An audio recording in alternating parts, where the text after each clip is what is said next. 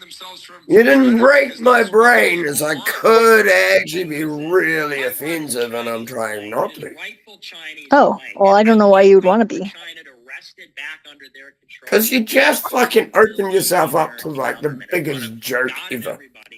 Yeah, well, I am the fucking joke. And I stopped myself from doing that. Good. I'm glad you did. I don't think you would piss me off, though, even if you did it. We could test that. My dear. Yeah, we could. The Charlie If I really wanted to. Holy crap. Who was becoming critical. There ain't a person on this planet I couldn't piss off. Any authentic dissident leader. Well, I'm sure I could piss you off too, but I would never want to do that intentionally. All you do is make me go at you. You wouldn't actually piss me. Like, it might actually make me angry. But all that would happen is then I would just start going at you completely nuts. Where his true loyalties like, lie. He's not I think I have that berserker trait. You do. Never the truth. As I just go fucking berserker at times. The call. So I don't think about anything. I'm not worried about consequences. I don't give a fuck. Well, that makes you dangerous. The modern it does. Order is not known. But I am not scared of you. Sentiment.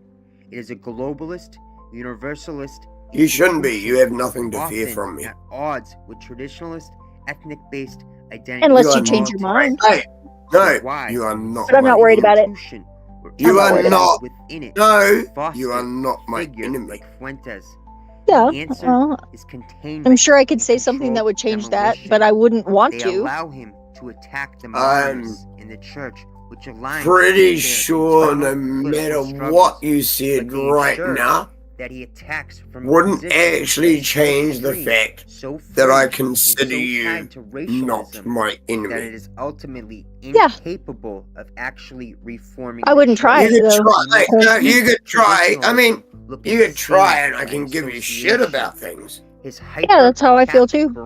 Yeah, but I would never actually think that you're my enemy. Versus the hyper-traditionalist. Like, it wouldn't actually matter. Never say never. But yeah, I agree. No, I actually mean it. I'll say never. Nationalists. Okay. He helps ensure that I hope that you're correct. Two unacceptable I think that you dreams are, but you could say that would make you my enemy.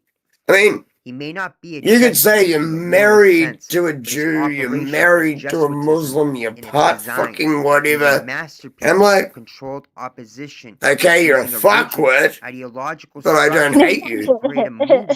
That is pre-programmed for failure. That's just funny. That's just funny, though. But do you see what I mean? Because I don't think anything finances the black would say that would make me talk hate about you. one thing that never Yeah, lies. I think you're right. Money. For a man perpetually deplatformed. I think that there is one thing that I could do, but I would never do that. Operates with a budgetary flexibility that would make a congressman blush. This is not grassroots funding. This is a black budget. He is banned from every major platform. Nope, not gonna do it. It's not something that I would ever do anyways. He travels do it. Let's see how Nope. it plays out. Setup. No. Let's get it over and done with. Do it. You're trying to hold something back that you think that can trigger the fuck out of me. No, it would be something that would be out of my nature to do if I ever did it. But if I did it, it would definitely make me pissed off, and it would make me an enemy to you.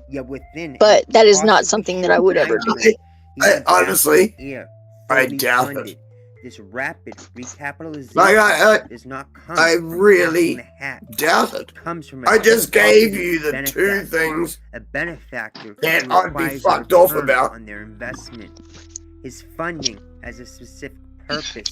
Oh, well, I gotta drive now, so I gotta go. It is to stimulate opposition. But I'll see you later, my friend. And so you're not gonna tell me before you go? No, I'm not going to. I'm resisting that.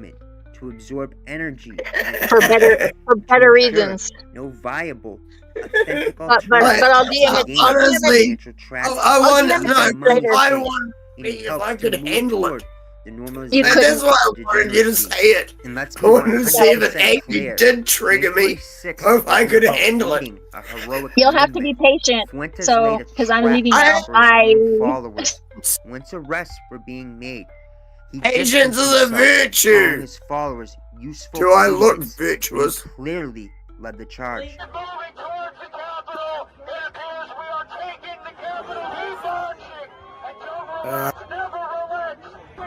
Damn it. Either of you still awake. Twilight. Nero. If none of you are awake, I'm gonna fuck off. Didn't go down, but a lot of the useful idiots that went in, they did go down. And some people may say, well, what about you? Nobody that was with me. Like, serious, if none of you are awake, why am I the only one? So just like I said on January 6th to the people, Me and Ziffer, says, well, you told them the only ones, that's rhetoric. basically I said, fucking we're on the Capitol lawn, like we took control of the city. keeping your channel going. No one gives a fuck about what you're playing. Nobody that was with me went in. Everybody says, you told them to go in. Really? Act 6. The purpose of the court jester. This is the oldest trick in the book. The system elevates the most easily caricatured messages flawed till figures to Fuck. represent an Honestly, if I ideology. go and Alex check Jones, messages now, Richard just Spencer, lose Hugh, my shit. now I Nick know it. Fuentes. If he were a real threat, he would have been. I can't even go and Instead, check my he shuffled fucking from messages platform to right now. platform, banned just enough to be a martyr. Because I Always know amplified TML's enough to be the gone face of the mean movement. lately. Nick Fuentes is a multi-layered asset. Historically, And to be honest, I'm at the point I don't incarnation give a of the fuck. crypto Jew, using a Catholic nationalist mask. Psychologically, he is a Now I have to go find other whose shit internal to rage fucking is play. harnessed and directed against targets that are chosen for him. Geopolitically, he is a What controlled opposition leader, would tasked with corralling, everybody poisoning, like and to discrediting see? genuine anti-globalist and anti-Zionist Yes, sentiments. now I'm back He to is not a just leader, talking to the he is a people on manager. Rumble. His job is to manage your dissent, to ensure it is never I effective. don't He is the give a product of a fuck about sophisticated YouTube anymore. psychological operation, and his personal life is the key to understanding his public function. Bye, screwed Recognizing this is YouTube. the first step towards developing a truly Go fuck independent yourselves. and effective Should opposition. have banned me To years ago. understand the Get effectiveness fucked. of the weapon, we must first acknowledge its utility. There is no question that Nicholas Fuentes, with his sharp intellect and silver tongue, My has played YouTube a channel's role been in running for red-pilling like a generation fucking of young men. 5.5 He was years. the first voice to ever Got articulate the uncomfortable truths 150 of the JQ, followers. the reality of Zionist influence over foreign policy, I have media, that and our financial systems. like a couple of Nick helped weeks to demystify the taboo. on He fucking took Rumble. discussions once confined to the darkest corners of the internet and presented them in a packaged, live-streamed format, making them accessible to normies. He helped to provide a framework. He gave a generation a lens through which to view the world's dysfunction that wasn't provided by the mainstream media. For this, he gained a dedicated following. But this is the bait and the trap. This useful service is negated 1,000 times over by the catastrophic destruction it has caused. Fuentes wasn't designed to build a movement. He was designed to ensure it would never succeed.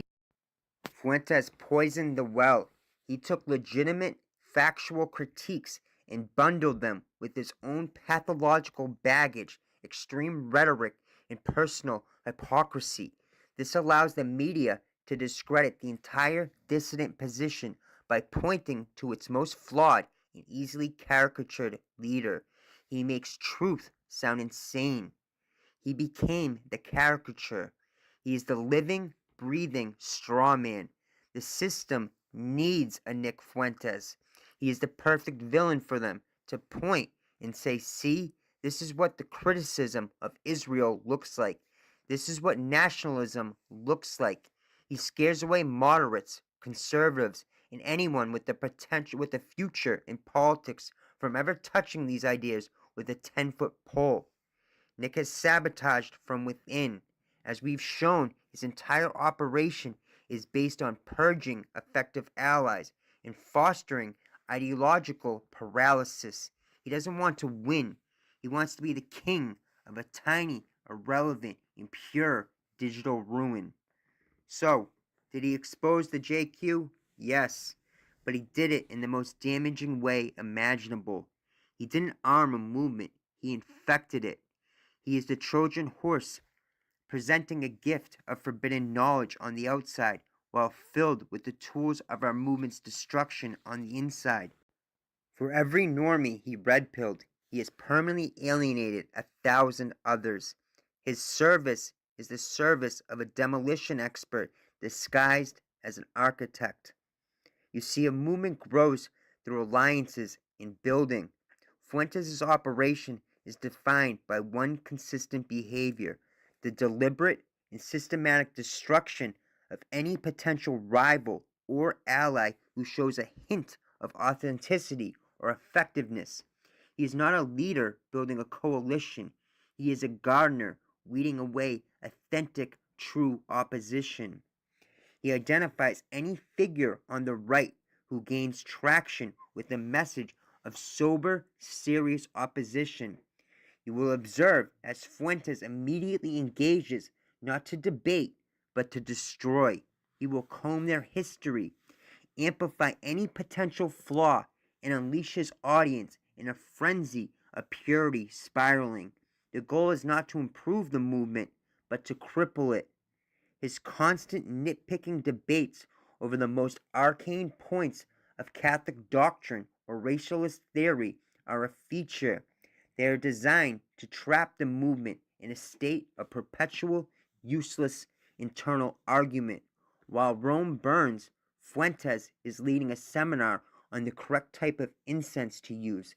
This is a deliberate strategy to prevent the formation of a practicable, actionable political program.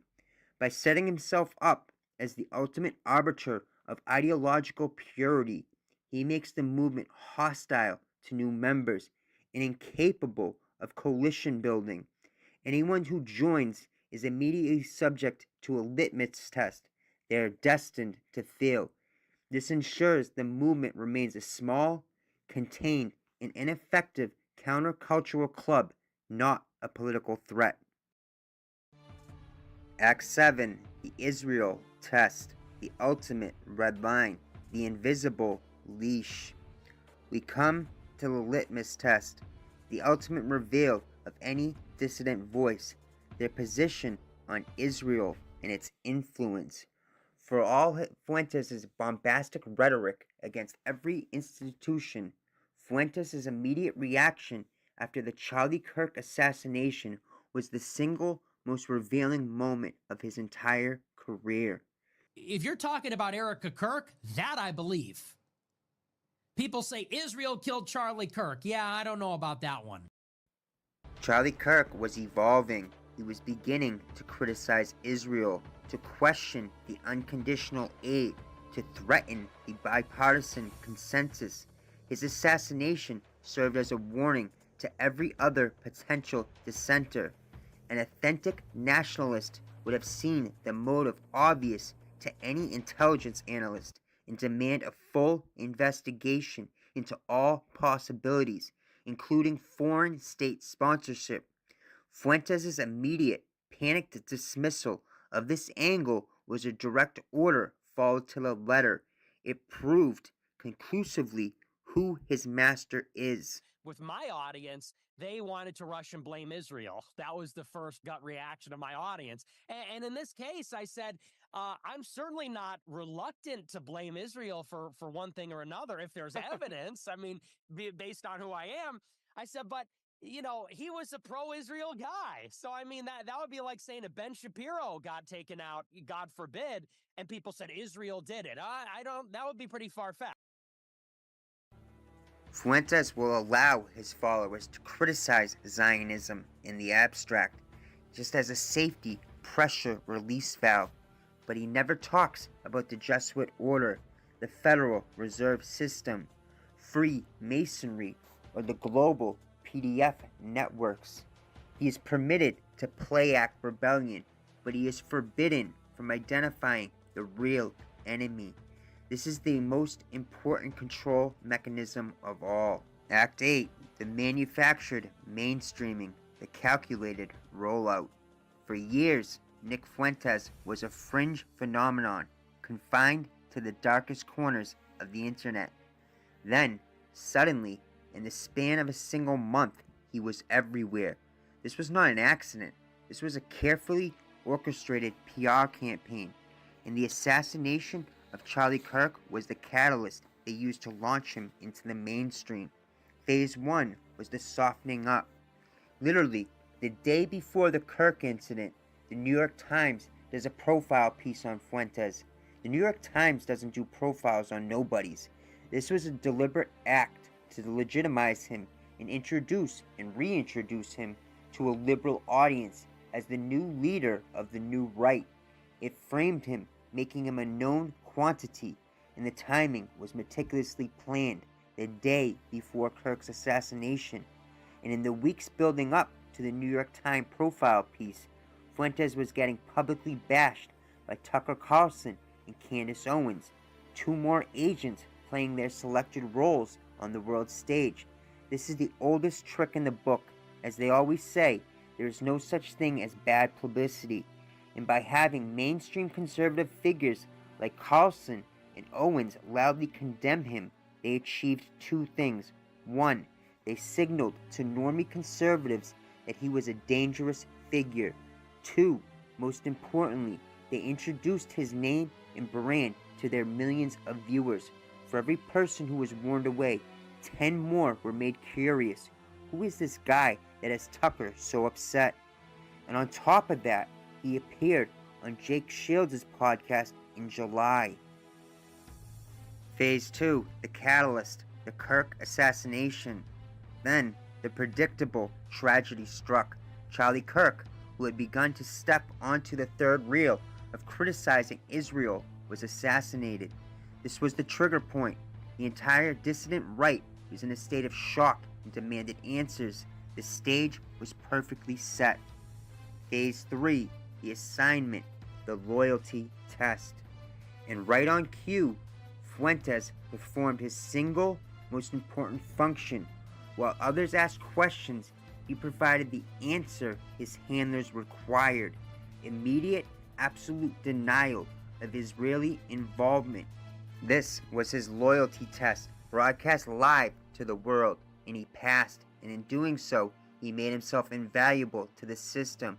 He was now the reasonable dissent, the one who wouldn't cross that final red line. Phase 4, the reward, mainstream access. The reward for his obedience was immediate. Within days, he was granted what he had always craved: mainstream validation, an interview with Patrick Bet-David, a platform with millions of mainstream conservative subscribers. This was not a coincidence. This was a payment. He was no longer a banned extremist. He was a commentator being interviewed on a major business show. The transformation was complete. Now just think about the sequence: condemnation, tragedy, obedience, reward. This is not how organic dissident movements grow. This is how an asset is groomed, tested, and promoted. The entire process was a managed strategic rollout designed to take a controlled opposition asset and elevate him to a new level of influence, all while ensuring his first loyalties were made perfectly clear. But the Bet-David interview was just a recent example of Fuentes being rewarded by his true employers. The ultimate signal of system approval, the one that should silence all doubts about his controlled status, came in November 2022. Nicholas Fuentes, the man who was banned from every corporate platform, the alleged extremist too dangerous for the public to hear, was not raided by the FBI. He was not thrown into a dark site. He was invited to a dinner. Fuentes broke bread with the former and current President of the United States at his exclusive club. Let that reality dismantle your perception of how power truly works. The system does not crush authentic threats. It co-opts them. It gives them a seat at the table on its own terms. This dinner was the strongest possible signal. It signaled to the dissident movement that Fuentes was the approved leader, and it signaled to Fuentes unequivocally what was expected of him to maintain that status. It was the carrot to the stick of compromise. It was the ultimate proof that his opposition is not just controlled, it is invited. Act 9. Useful idiot or willing asset. Now the question remains, is Fuentes a useful idiot or a willing asset? It would seem he is acutely aware of the stakes. His behavior, the frantic cover-ups, the aggressive deflection, the strict adherence to certain red lines is not the behavior of a free man. It is the behavior of a man who knows that he is owned. He is a theatrical production designed to make legitimate opposition look insane, perverted, and hypocritical. He drains the energy of potential revolutionaries into a dead-end circus of live-streamed drama. He acts as an early warning system to his handlers, allowing them to monitor the trends and sentiments within the dissident right. He also provides a controlled outlet for anger, ensuring it never forms into a genuine threat to the true power structure. His role is not to win, it is performative dissonance. Act 10. The compromise, the inescapable prison.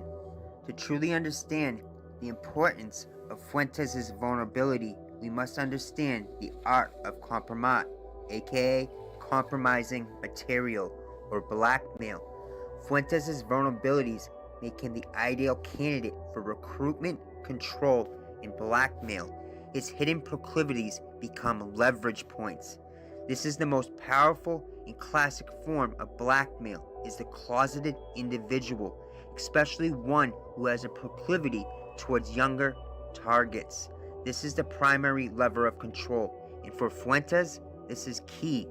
For a man who has built his entire brand on hyper-traditionalism, Catholic purity, and masculine posturing, being revealed as a closeted homosexual would be utterly catastrophic. It would destroy his credibility, his movement, and his personal identity in one stroke. His followers, who are drawn to his image of ideological and personal purity, would feel profoundly betrayed. The humiliation would be total, so the impending threat of exposure is always there. His handlers don't need to be shadowy figures in a trench coat or chabanics. The blackmail can be as simple as a quiet, off-the-record understanding. He knows what they know.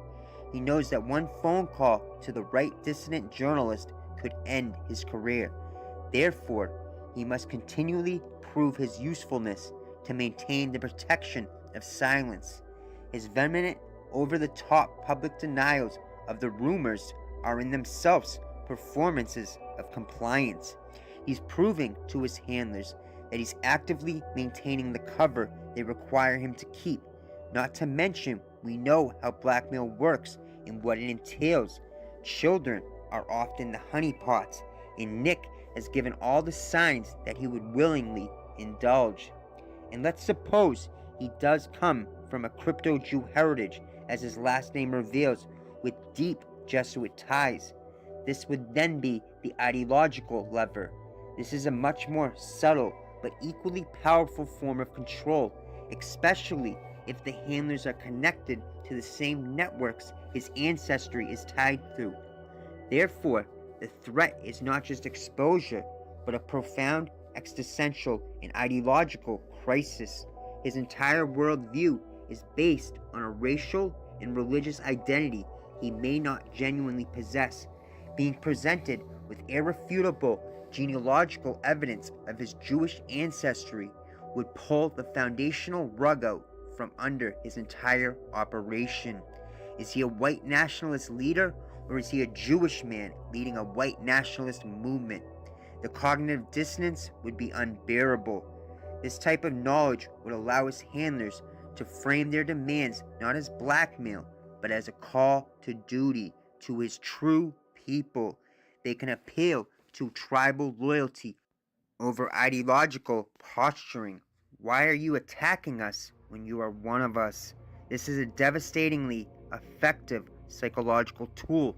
It reframes compliance as returning to his roots, making him a willing participant rather than a coerced victim. But you are one of us. These two levers create a synthesis, the perfect blackmail loop, an inescapable prison of control. There are two scenarios. Scenario A, if he ever steps out of line geopolitically, example starts pointing fingers at Israel after an event like the Kirk assassination, lever 1, the homosexuality, is activated. A discreet reminder is given. He immediately falls back in line as is seen previously. Scenario B, if he ever considers coming out personally to free himself from that particular blackmail, lever 2, his heritage, is activated. He would be exposing himself not just as a homosexual, but as a Jewish homosexual who deceived his white nationalist followers. This is an even greater level of humiliation and career destruction that there would be no escape. This creates a mafia-style protection racket. The very forces that possess his compromat are the ones who allow him to operate. They protect him from having his secrets exposed by others, but that protection is contingent on his obedience. This explains his seemingly charmed life, why he's censored just enough to be a martyr, but never truly eliminated. His platform is a leash, and his secrets are the collar. You see, Nick Fuentes isn't just a flawed individual. He is a textbook example of a compromat-controlled asset. His personal life is the key to his public actions. His double life is not a coincidence. It is essential ingredients that makes him valuable to the very system he claims to fight. He is not a leader of the opposition. He is its warden. Act 11. The Cult of Personality and Spiritual Deception. Finally, we must address the spiritual poison. Fuentes doesn't just lead a political group. He cultivated a cult of personality. This is deeply anti-Christian. In a truly Christian movement, Christ is the center. In the Fuentes orbit, Nick is the center. His word is law. His humor is currency. His approval is validation. This is a classic trait of a destructive cult leader, creating a closed system where he is the sole arbiter of truth and salvation. He doesn't point his followers to God. He demands they point their devotion to him. His use of Catholicism is not about piety, it's about aesthetics and control. It provides a traditional veneer to mask a thoroughly modern narcissism. He uses the language of faith to elevate himself, not to humble himself before God. This is spiritual deception of the highest order, making a mockery of the very tradition he claims to defend. The conclusion. So, who is Nicholas J. Fuentes? He is not a leader. He is a weapon, a sophisticated psychological operation disguised as a man, a modern Moreno, a master of the double life, a closeted man projecting his self-loathing into a political movement. He is a geopolitical asset, funded and directed to corral and poison and discredit dissent. His personal contradictions are not flaws, they are the pride features of his design. They are the vulnerabilities that become the levers of his control. The message to his followers and to us all is now undeniable. You are not soldiers in a revolution. You are assets in a simulation.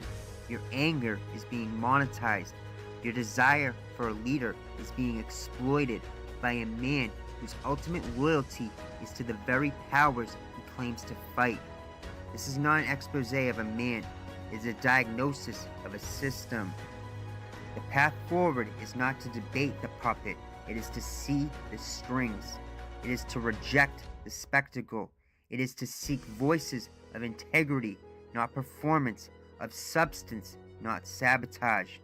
The first step to winning is to stop being their audience.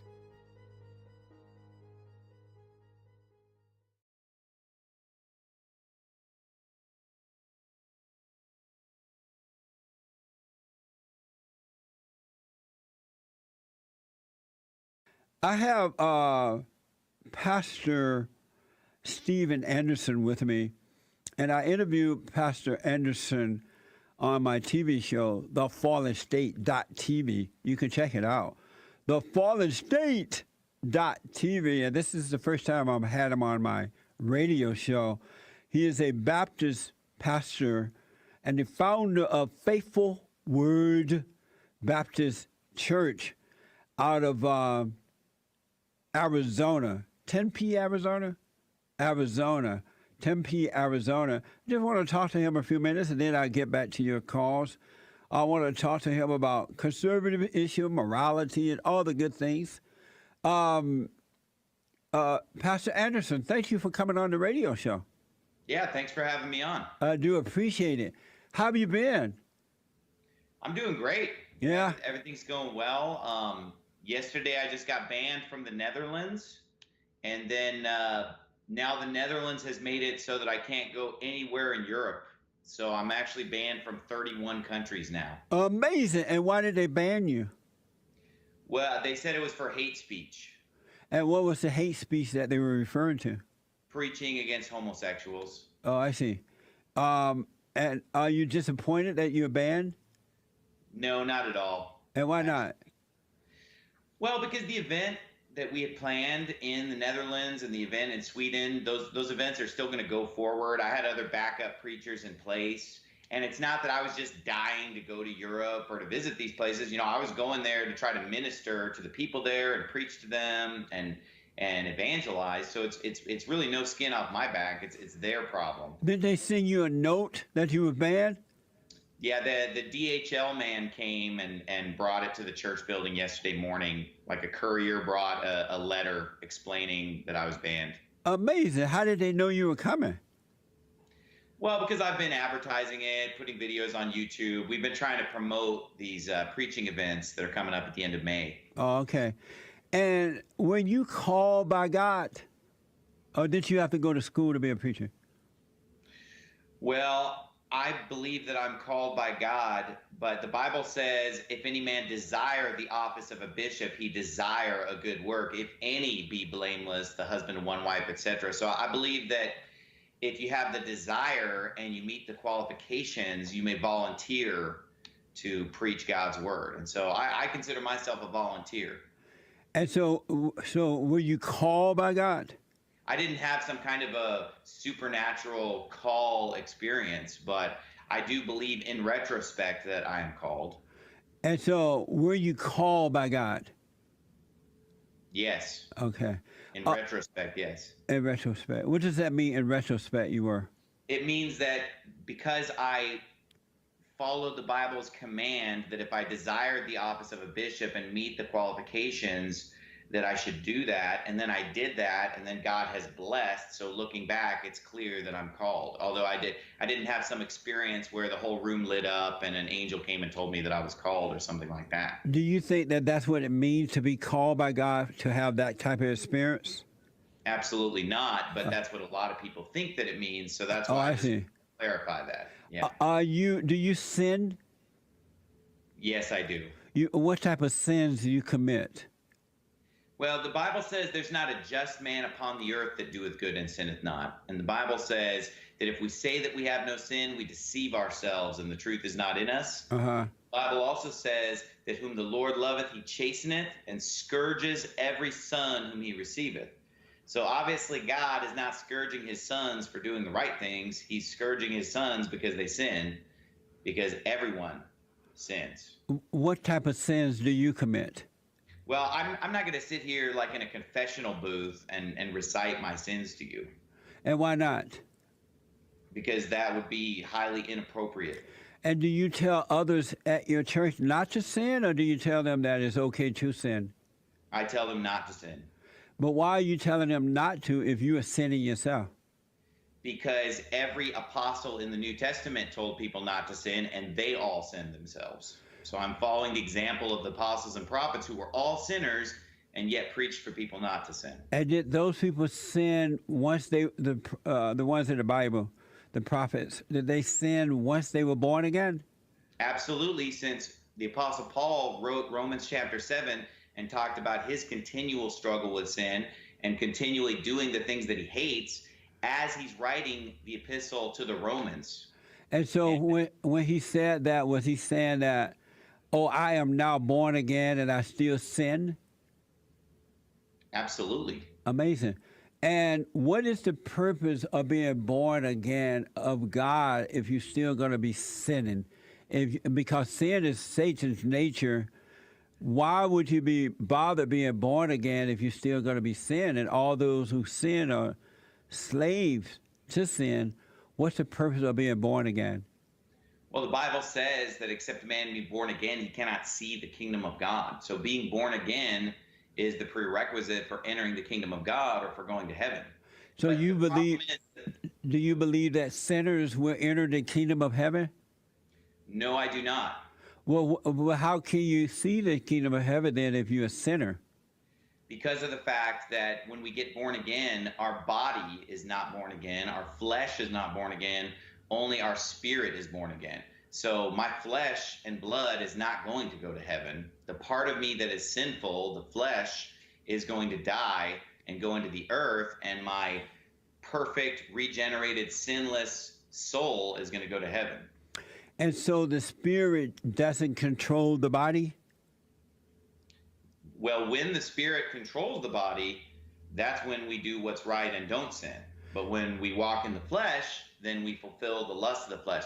So the Bible says the spirit lusteth against the flesh and the flesh against the spirit, and these are contrary the one to the other, so that you cannot do the things that you would. So my spirit is saved and going to heaven, but my flesh is still unregenerate, and that's why I still sin, because I'm in the flesh. And so now that you're born again, you're a pastor of God, and you're born again, are there moments where your spirit is not controlling your body because you're sinning? Absolutely. How is it that the spirit, once you're born again and your spirit is now of God, how is it that it has moments when it's sinning, when it's not controlling the body? How does sin overtake the spirit if you're now of God? Because every single day we have to die to self. Paul said, I die daily. We have to deny self and take up the cross and follow him. And so if we don't make a conscious effort to mortify the flesh will be in charge in our lives. And if it were automatic, that just being saved or being born again just automatically makes you walk in the Spirit, then he wouldn't have to tell us over and over again, be filled with the Spirit, walk in the Spirit, don't give in to the lust of the flesh. He wouldn't have to give us all those commands. Oh, he doesn't tell you over and over to do it. He's just telling you what to do. What does it, in John, I believe somewhere in John, the Bible says that if any man or woman say that they, of God, that they've been born again of God, but they still sin, that they are a liar and the truth is not in them. For this reason, Christ came that you should not sin, because sin is of your father, the devil. How do you explain that away?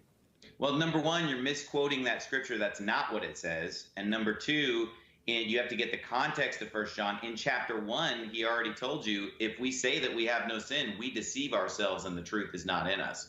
So you're taking it out of context, and you totally misquoted that scripture. There's no mention of being born again.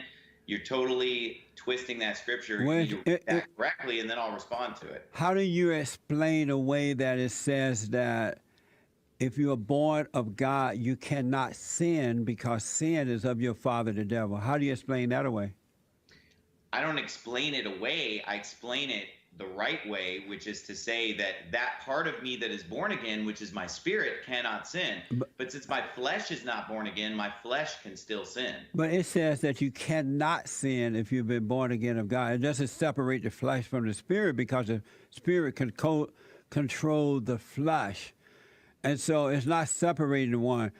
Why are you separating the flesh from the sin if it's from the spirit? It's the spirit that controls the flesh. That's why when you're born again, he take the sinful spirit away from you, and now you're controlled by the spirit of God, which is not of sin. Why are you separating the two? The entire New Testament separates the flesh and the spirit. Again and again, he talks about these are the works of the flesh, these are the fruit of the spirit. You've got to walk in the spirit so that you don't fulfill the lust of the flesh lusteth against the spirit against the flesh. And so the Bible makes this distinction over and over again. That's why the Apostle Paul said in Romans 7, when I do that, I would not. It's no longer I that do it, but sin that dwelleth in me. Amazing. And what's amazing is that you actually believe that you don't sin. That's borderline insanity. Amazing. So what would ridiculous that you teach that. What would happen to you as a pastor and as a born again Christian if the moment come, right at the moment when you are sinning, and the moment come and you die? Will you still go to heaven? Absolutely.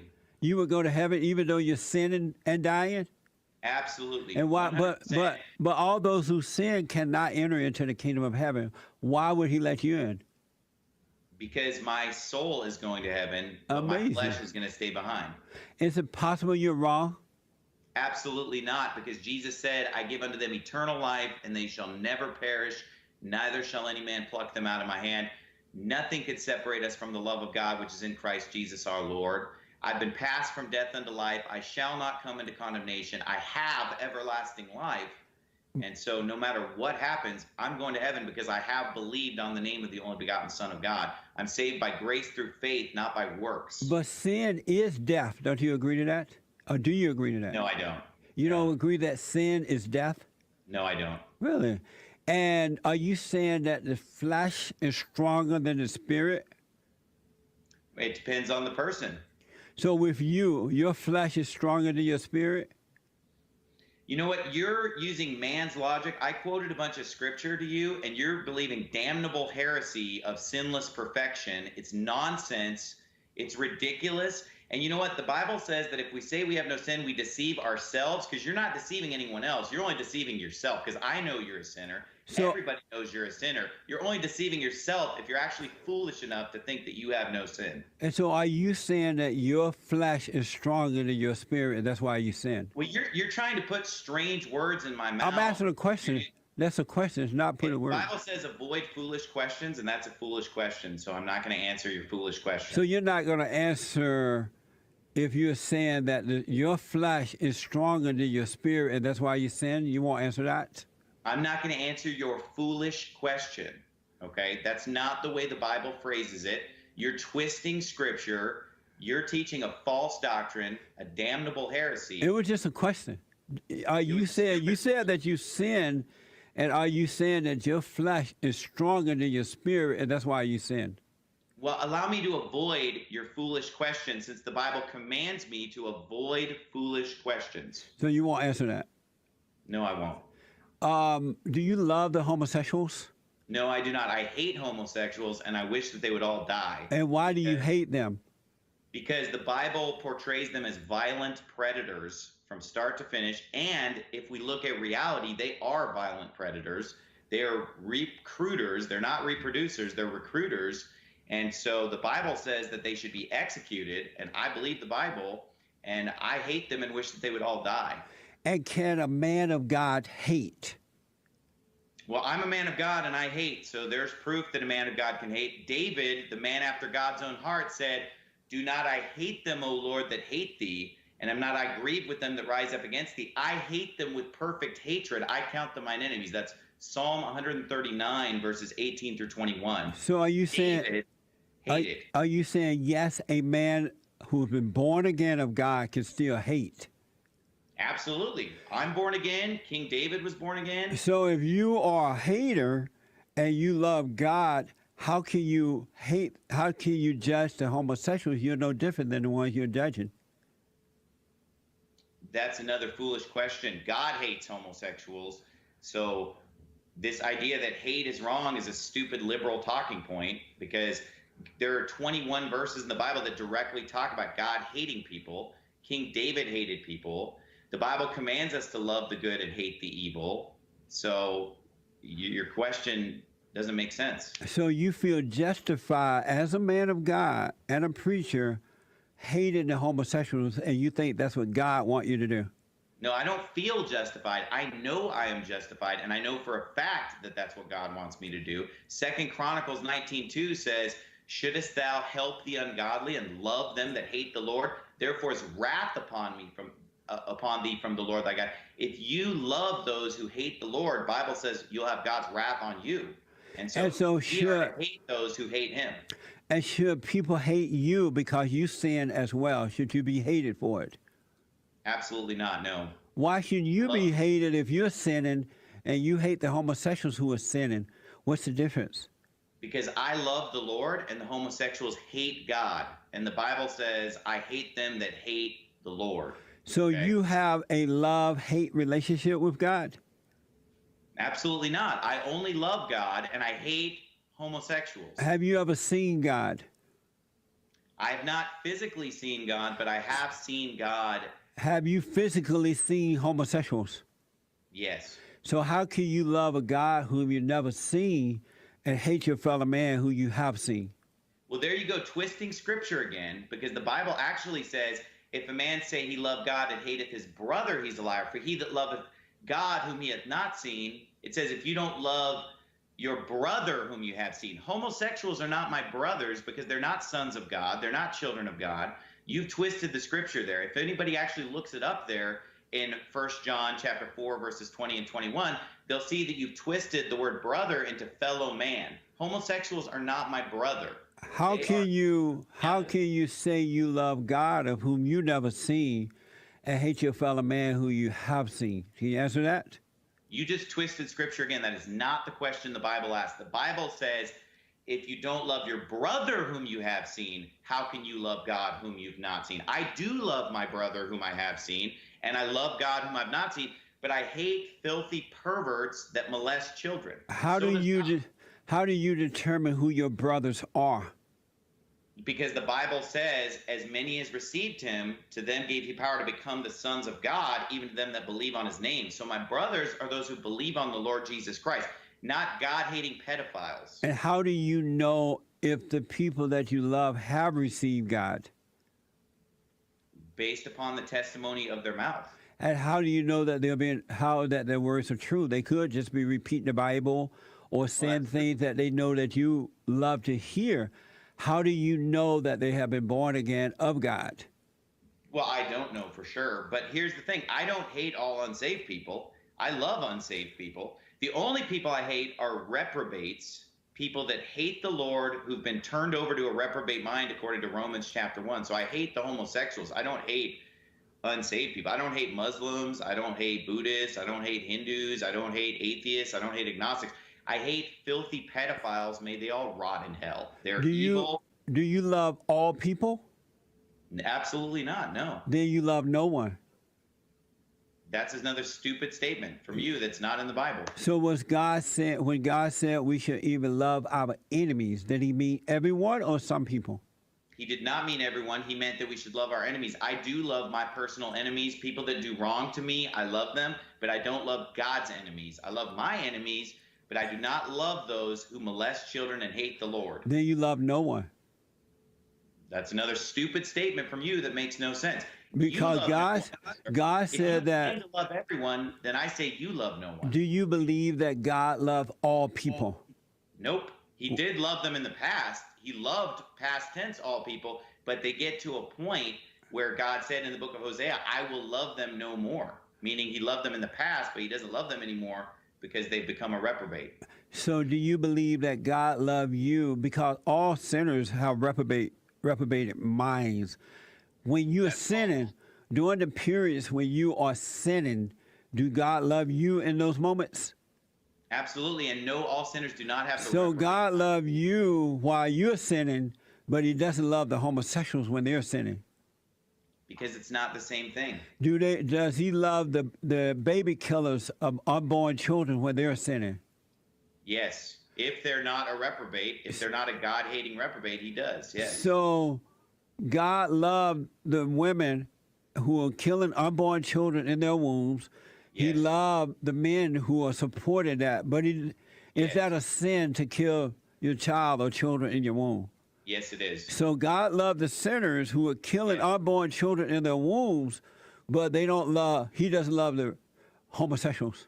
Right, because homosexuality is the only sin that is unique to reprobates, people that are rejected by God, people who hate God.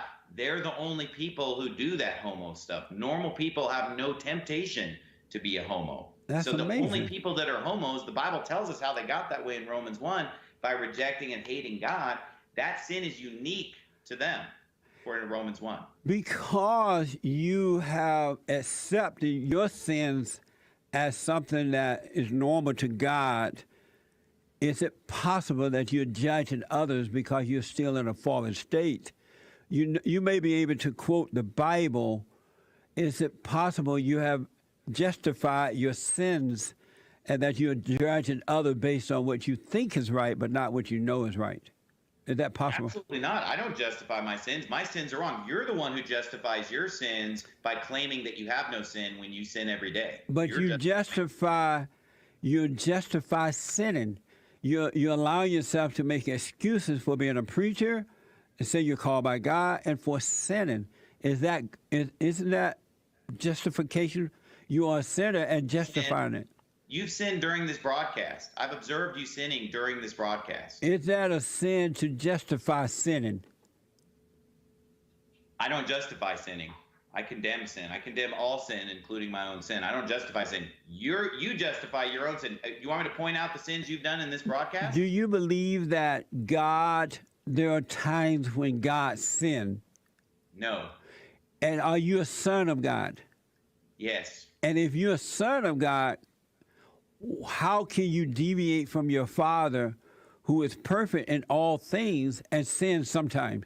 How can you serve Satan and God? You can't ride two horses at the same time.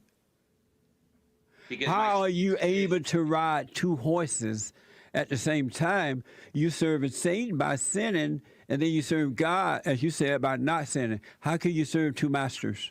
Well, you know what? My spirit is saved. My spirit's a son of God. How are you able to serve two masters? You only serve Satan, so you don't have that problem. How are you able to serve? How are you able to serve two masters? You only serve one, and that's no. Satan. I'm asking you. How are you able to serve two masters? Serve two masters. You serve sin, which is Satan, and you serve God, which is not. You said so. You say you're serving two masters. I wonder if any of your listeners are stupid enough to think that you don't sin. No. You're not answering my question. How are you able to serve two masters? Avoid foolish questions. You're not going to answer that. No, I'm not. God said you can't serve two masters. You either love one or hate the other.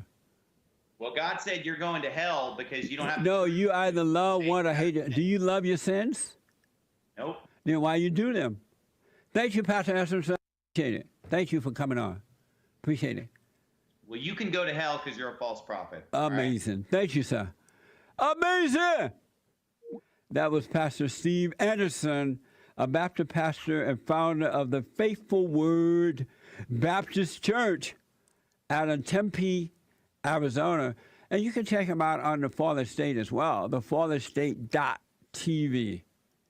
All right, I do appreciate it.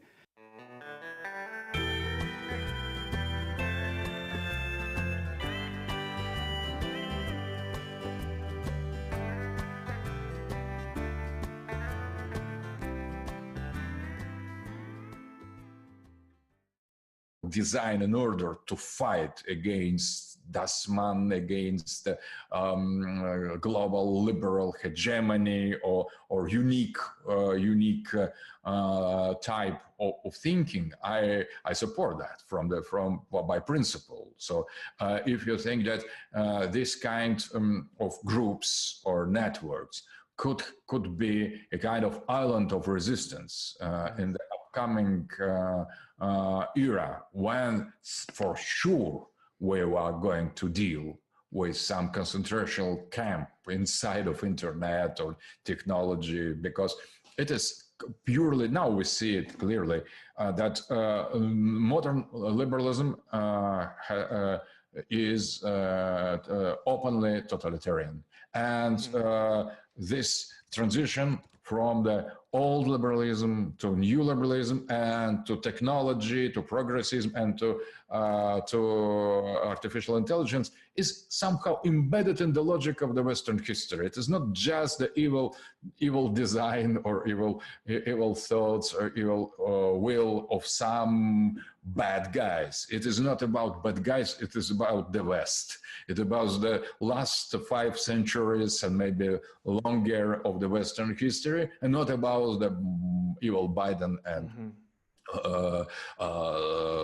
fake news or some monsters of high technology or big pharma or big data. So all this conspiracy theory is rough approximation, too distant from the reality. But we are dealing with something much deeper and much more serious than the bunch of the bastards that have usurped the world power. We are dealing with the history, with Seinsgeschichte, as Heidegger said, the history of the being, and technology and alienation is a necessary part of this dialectic. So I think that is serious, and if that for sure has to arrive, we should be prepared how to deal not with the present but with the future. So in that sense, we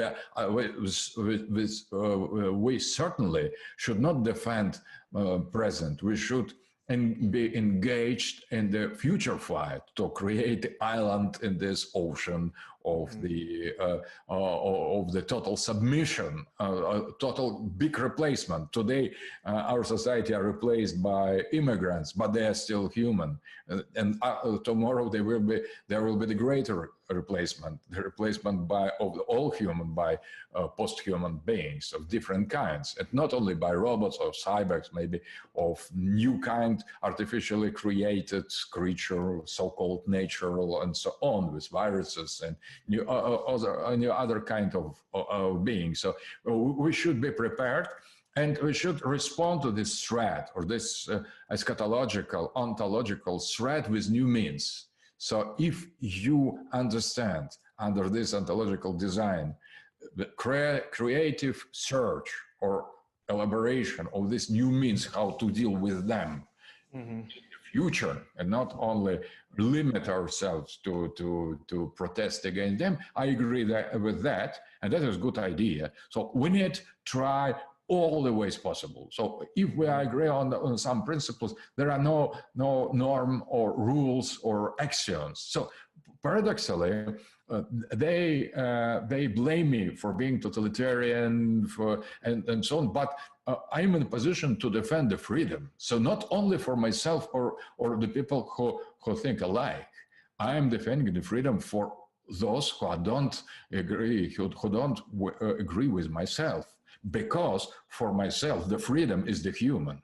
The freedom to be free is to be human, but that means is to be free, liberal and illiberal. But they think that there is only one freedom, to be liberal. And there is no freedom to be liberal. They don't consider this use of liberty other than their. And that is precisely when totalitarianism begins. And that is normal situation when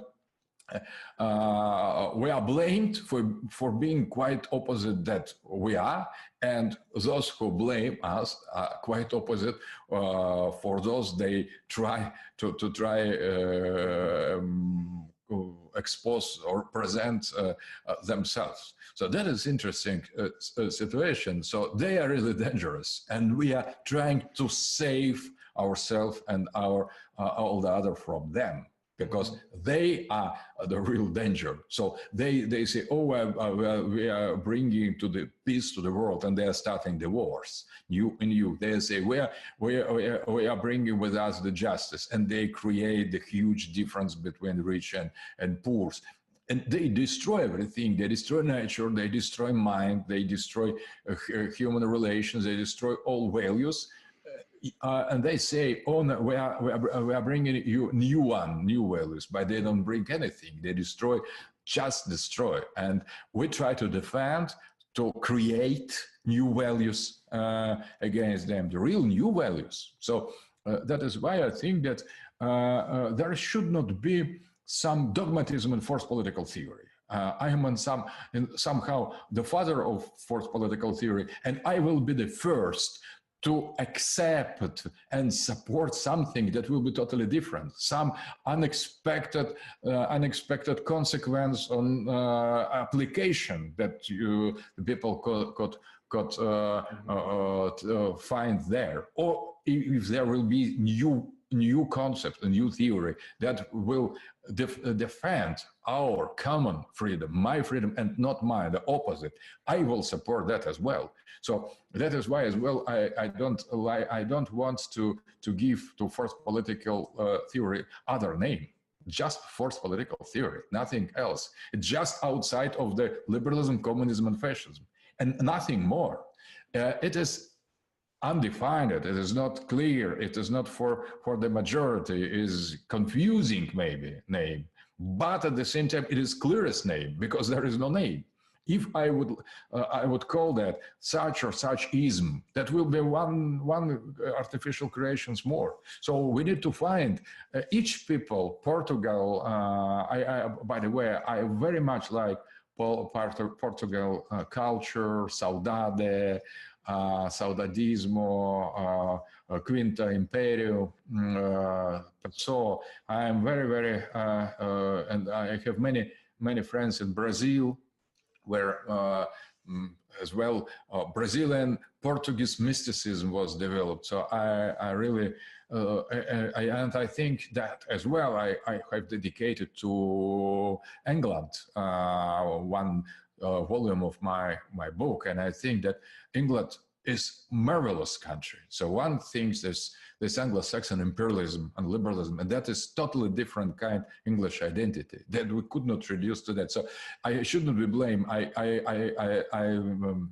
When I start to search, to understand, to explore some culture, so for sure, I'm almost immediately I'm falling under influence of this culture. So I discover unknown sides of this culture. And so thalassocracy is only part. And there was Celtic thalassocracy was totally different from modern. So that is everything has many aspects.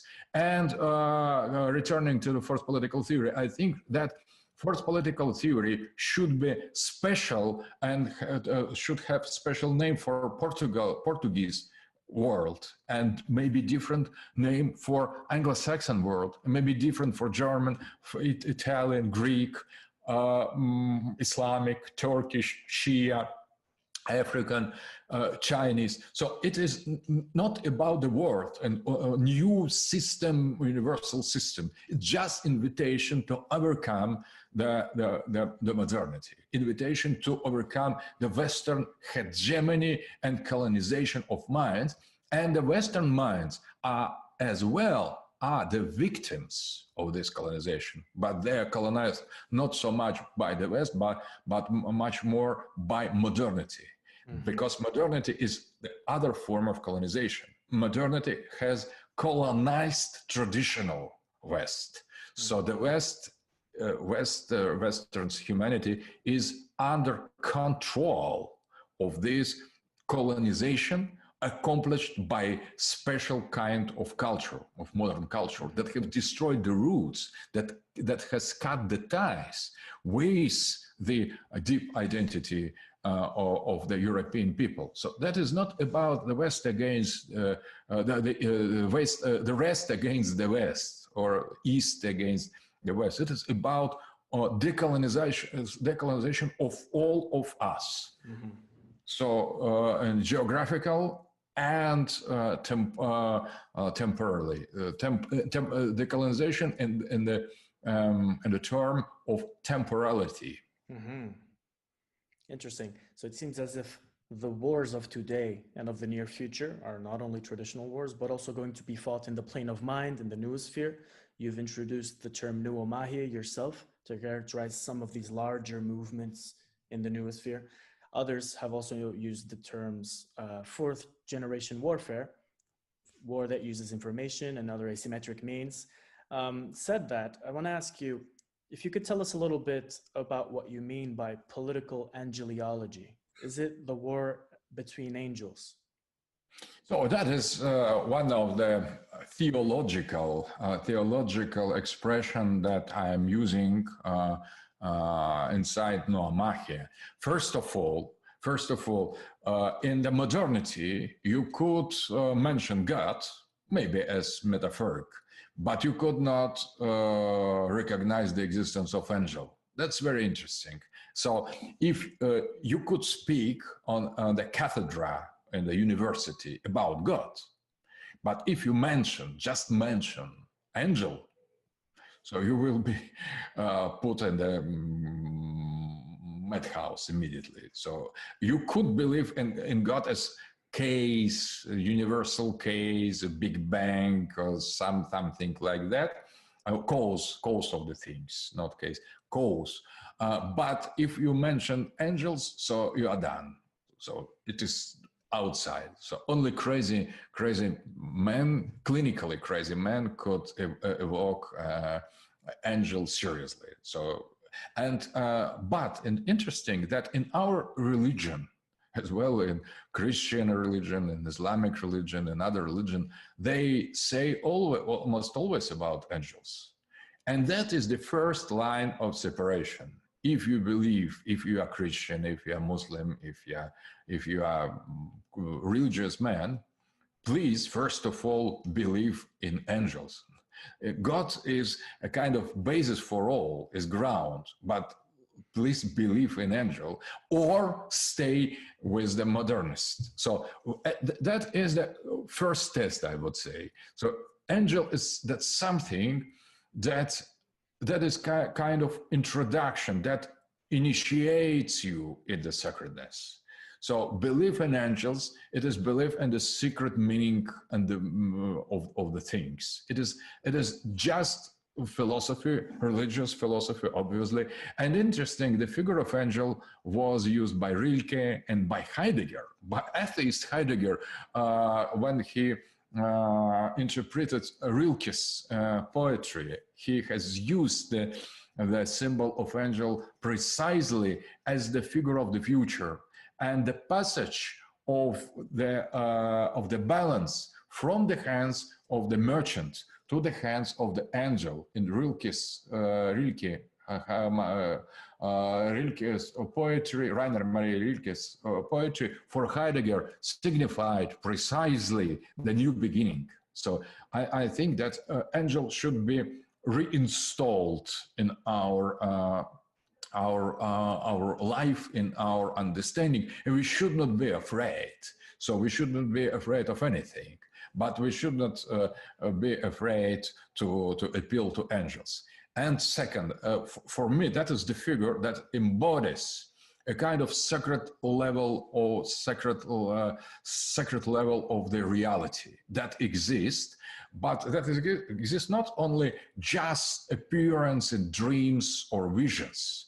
That is the concrete active power behind the history, behind the civilization, and ancient people believed in the angels of the peoples. There is the angel that is a kind of collective self, mystical self. So we could speak about the angels of Russia, angels of Portugal, angels of France, and they are not just metaphoric way of speaking. They are beings, very powerful, very serious being. And if we accept their existence, geopolitical or political level, the confrontations, oppositions, war become immediately something much more important. So that is precisely as Iliad of Homer was written. So it is just return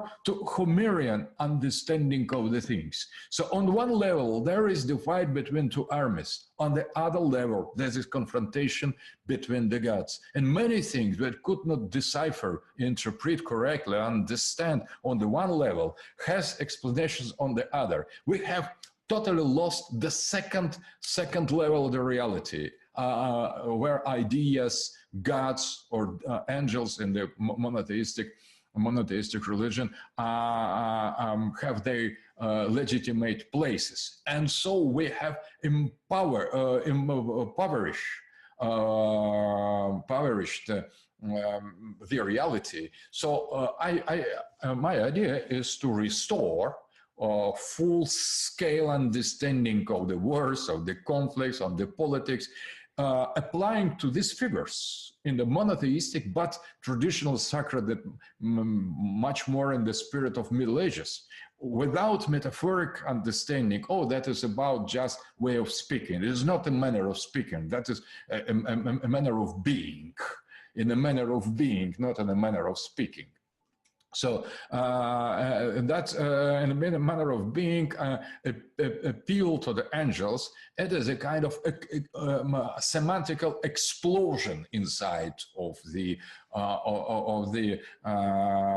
reality, and we could combine traditional theological, hermetic understanding of the reality with the modern politics, because it's not about how the ancients interpreted their history.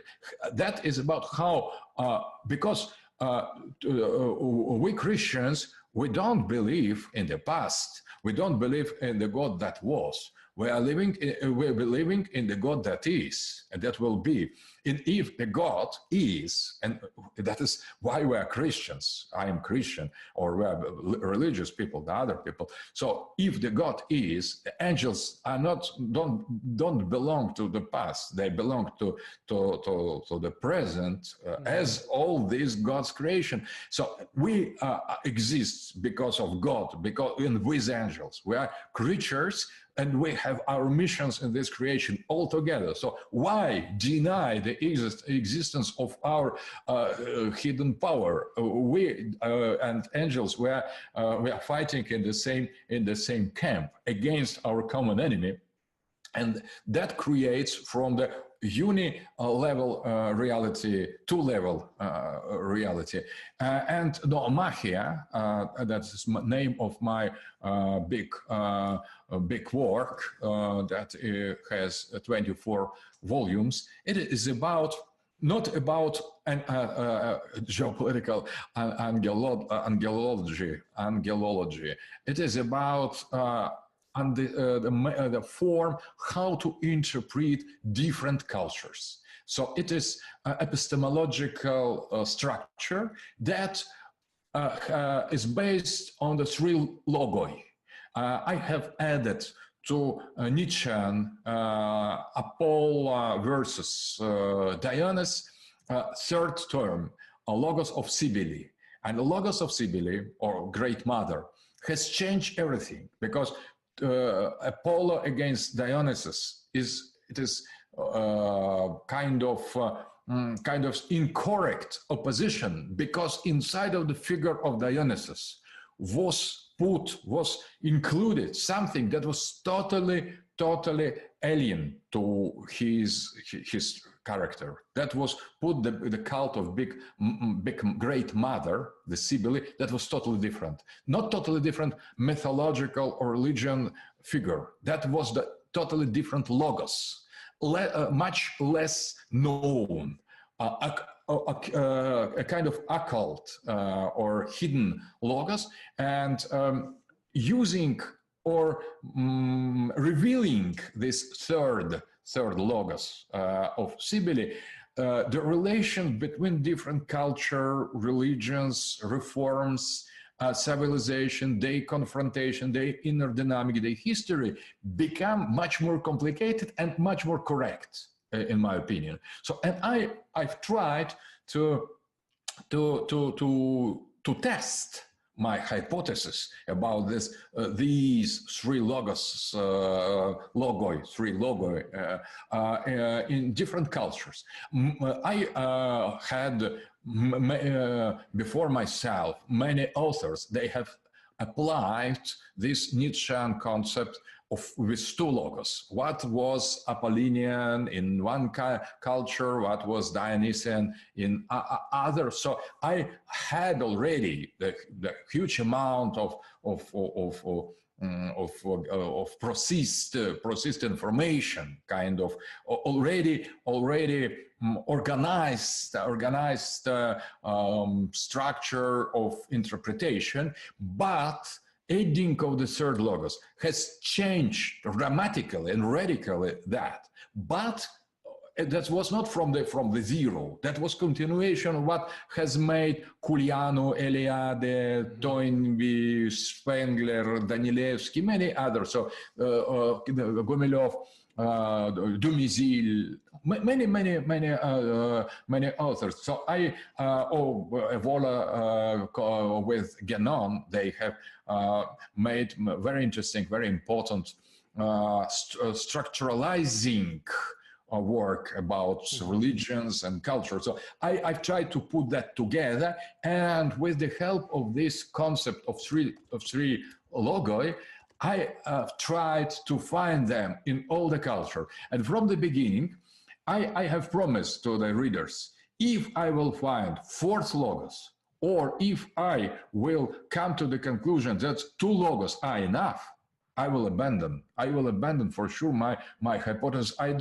I didn't want to insist. It's not about dogma. It's just search. I would like to give some shape, some logic to the multiplicity of immense cultural event structure. And after ending the 24th volume, I have come to conclusion that it was correct from the beginning. So we could describe all existing cultures of the archaic type, small tribes, big civilizations with three logoi.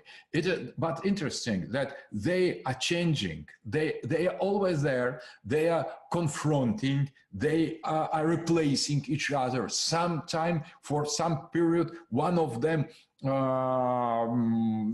dominates, and after the other. And there are some vague pattern for that, but I couldn't say that I have come to the end. I have prepared the next element of the chain in order to decipher the human history more correctly, but I didn't reach the clear vision. What was the pattern of that? So that was organization of the chaos of cultural facts in some structure, but it is not universal. For example, I have seen in many African tribes and civilizations the changes. They are not absolutely not the logos of Sibylle, as many African thinkers thought, developing their idea that their culture was more, African culture was more materialistic, sensual, or closer to the matter. Not at all. They are so different. So the dialectic and difference inside of African continent was so rich, and didn't correspond to any universalist pattern. So the same with many other cultures. So it isn't finished in the sense that I have have come to some universal law how these three logoi behave themselves. So we could identify them, we could find them in all the cultures, in the different level of the cultures, on the deep low level, on the high level. Today we're living in the Western under logos of Cybele. So we are living in the so archaic past. We think that the modernity is modern. It is very old. It's older than many things. So modernity is extremely old.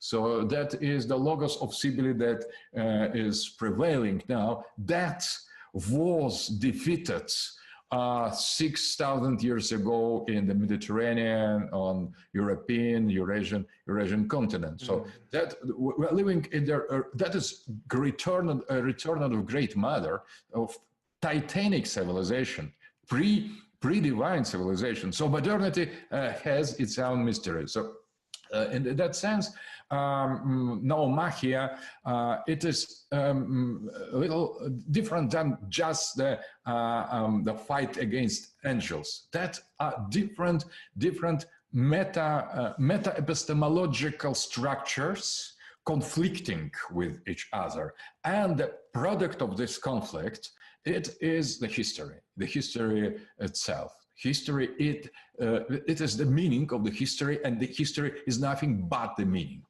That Husserl who has said that the meaning is not embedded in the history. The history and meaning is the same, because only that has meaning enters in the history. All the rest is left outside of it.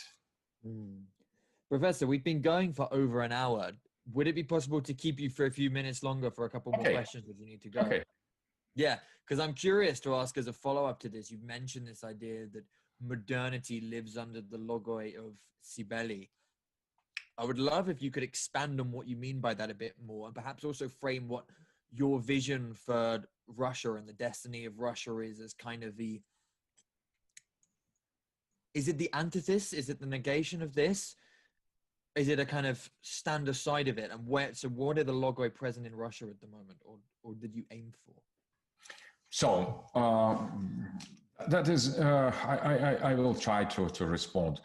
Logos of Cybele is a kind of vision of the reality from the bottom to the top. That is the kind of growth. The matter is pregnant. That is the matter has the inner principle in itself, and it creates everything. And that was a kind of matriarchal civilization that prevailed for the thousands of years before coming of new kind of archaic societies with clearly masculine orientation, with patriarchal. Bachofen has explored this civilization, and Hermann Wirth, very particular, very strange German scientist, Hermann Wirth, followed Bachofen and studies of this pre-Indo-European, Mediterranean and Eurasian matriarchal civilization. And Logos of Cybele is precisely that was reflected in the myths of the Titans, of the some of the feminine divinities that that had special kind of metaphysical organization of Mycenaean civilization, of ancient Anatolian civilization in Mediterranean, but as well I have discovered the traces of this civilization on the border of Eurasian continent, among the Picts, among in the Scotland,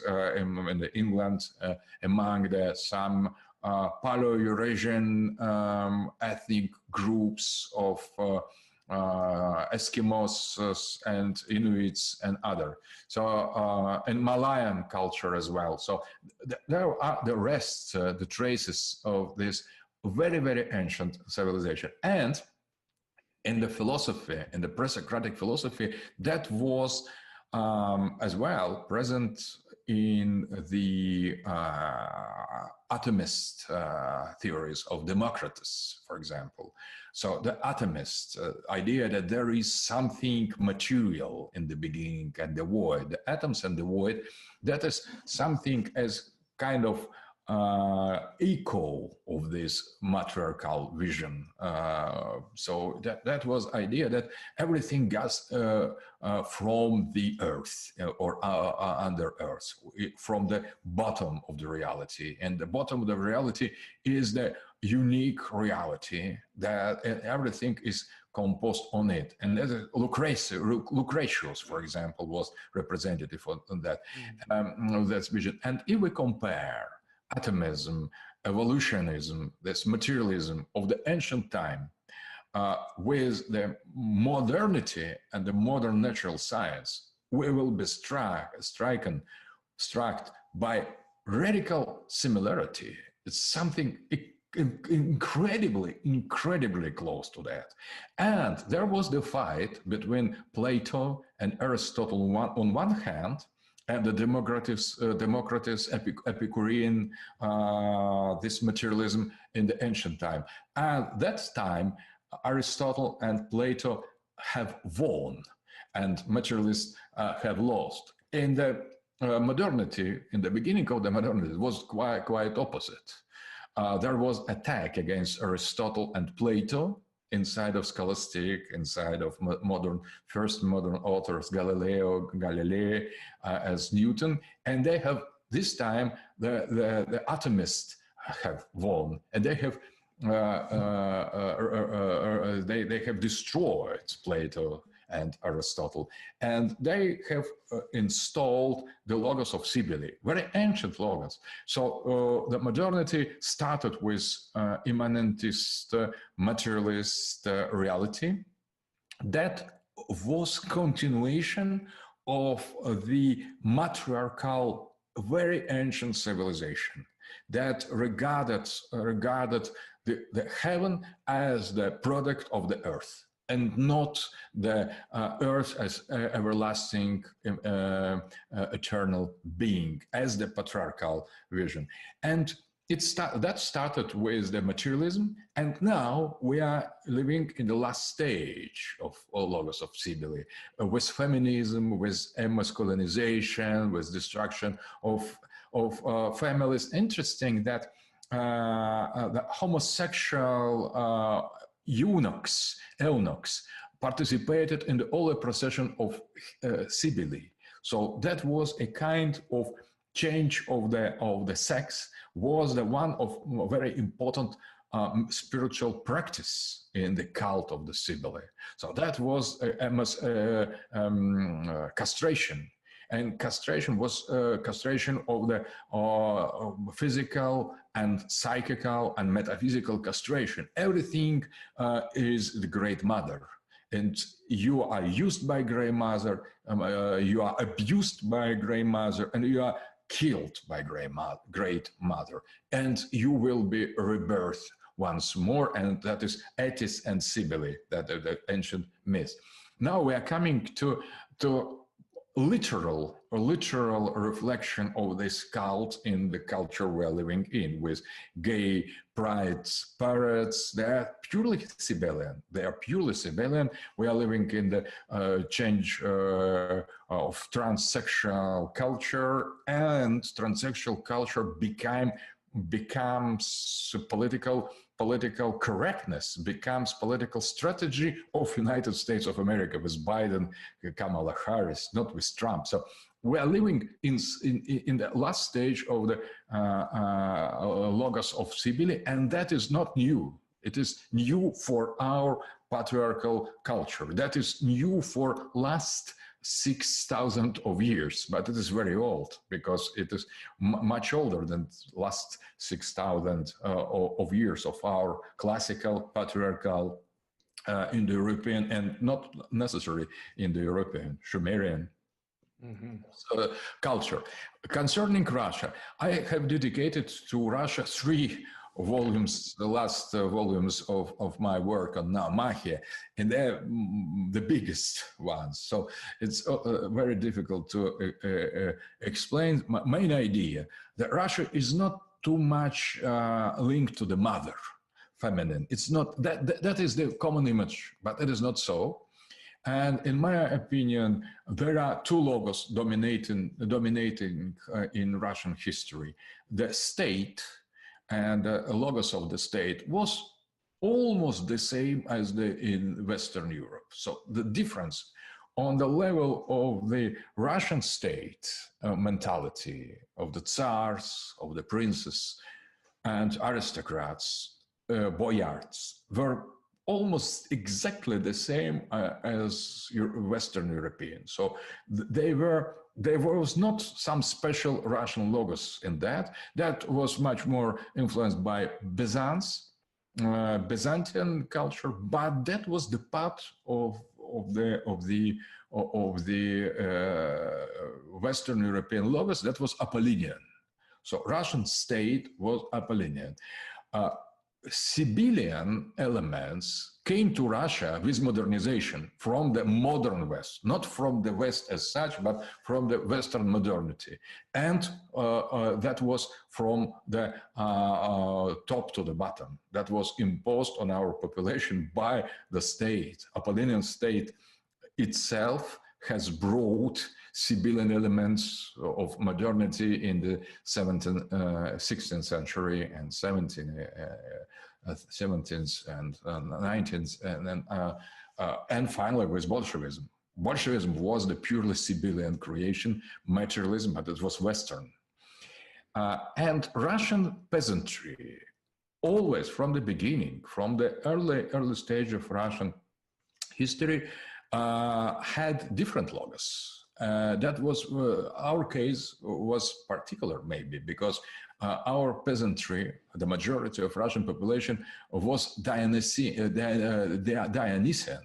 That was totally. We had no transcendental verticality. That was about horizontal sacredness. That is much more than Platonic. That was horizontal sacredness of the god of the vine, the god of the return of the seed with bread, and that was about agricultural civilization. I'm calling that civilization of Demeter.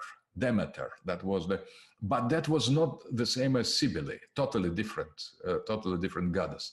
That was Dionysian goddess, Demeter, Dionysian goddess, and that was, this logos was almost totally unknown and absent in our history, in our chronicles. The aristocracy didn't mention, doesn't speak about what the Russian peasantry was. So they ignore them. So they consider them to be some slaves, maybe serfs. And it appeared only with the beginning of Russian Enlightenment in the beginning of the 19th century. And that was creation of Slavophiles who have discovered Pushkin, Russian poetry, Russian silver age, so-called silver age, Dostoevsky. So the people was discovered. And this Dionysian logos was discovered as well and studied and learned with Silver Age, with Rozanov, with Vyacheslav Ivanov, the philosopher, with Solovyov, with Bulgakov, with Florensky. They have discovered that. But after that, the logos of Cybele in communist Bolshevist form has suppressed, destroyed once more this Dionysian logos of Russian people. And we have passed 17 years under the radical atheist materialist from bottom to the top, godless Sibelian logos. But that was not real atheism. That was not real rationality. That was the mystical, the titanical mysticism. And that was pure Satanism, a kind of satanic society, satanic civilization. And liberalism was of the same kind. So liberalism, it is not alternative to this Sibelian version, at least the new liberalism.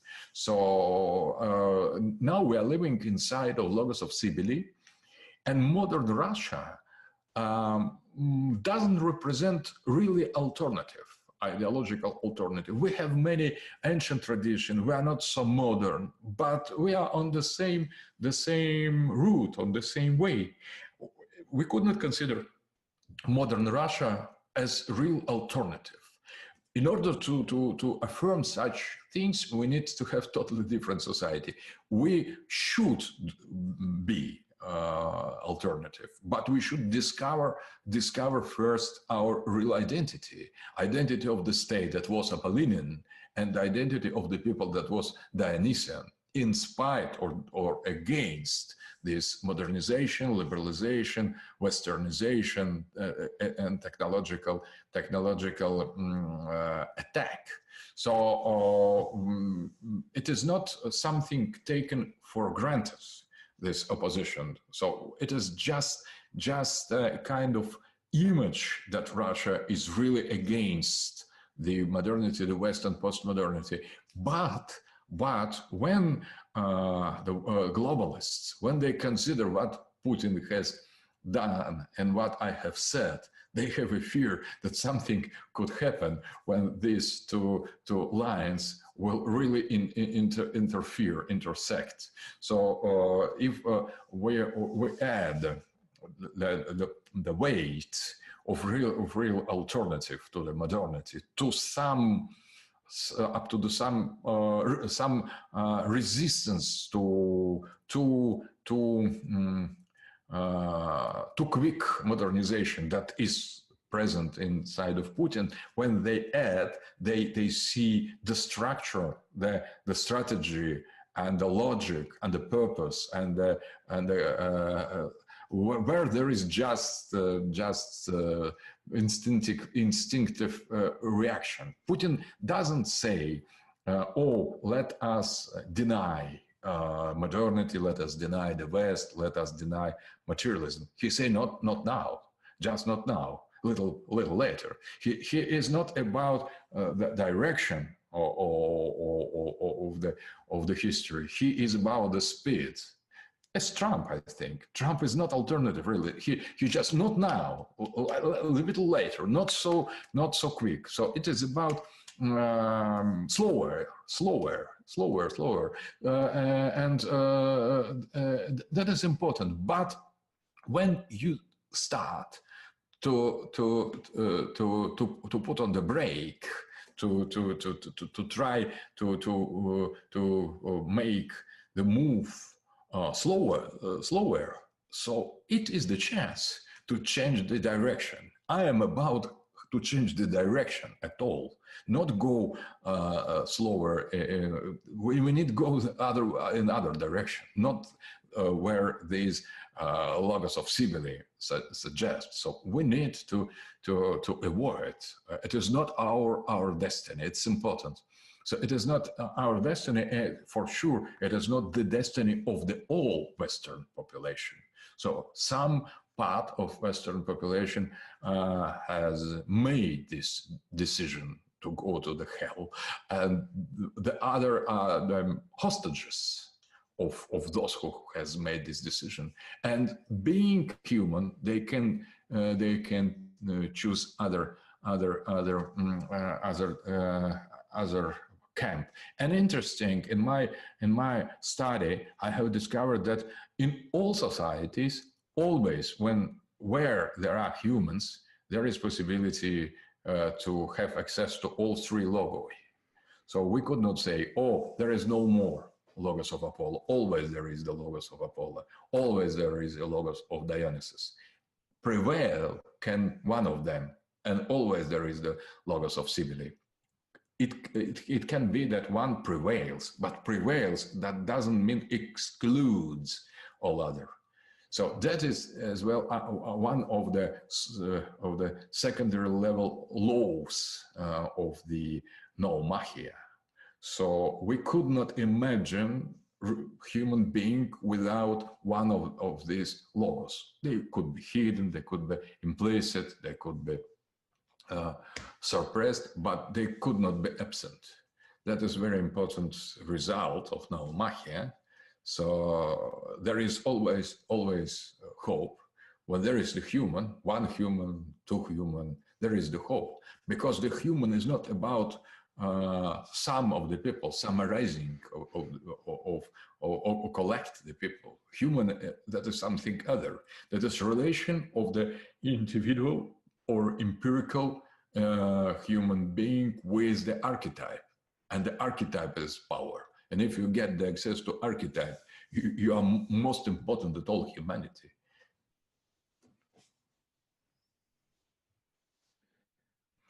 Fantastic. Thank you so much. You're welcome. I think we should wrap that up here and let Daniel, do you have anything to add? I would, but I'm worried that we've extended past our time. So I want to thank you, Professor, for your time. And we will share the video once we upload it and hopefully stay in touch. Great. We could, if there will be new amount of the problems that I will be ready to discuss and to as well to hear more about ontological design. It's interesting. Brilliant. Thank you. I'll take you up on that. Thank you very much.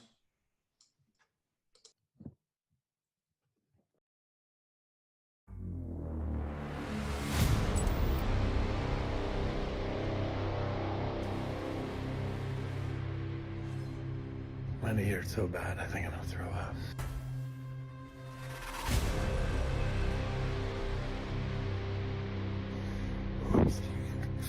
I can't warm up. I'm laying in bed under all the blankets.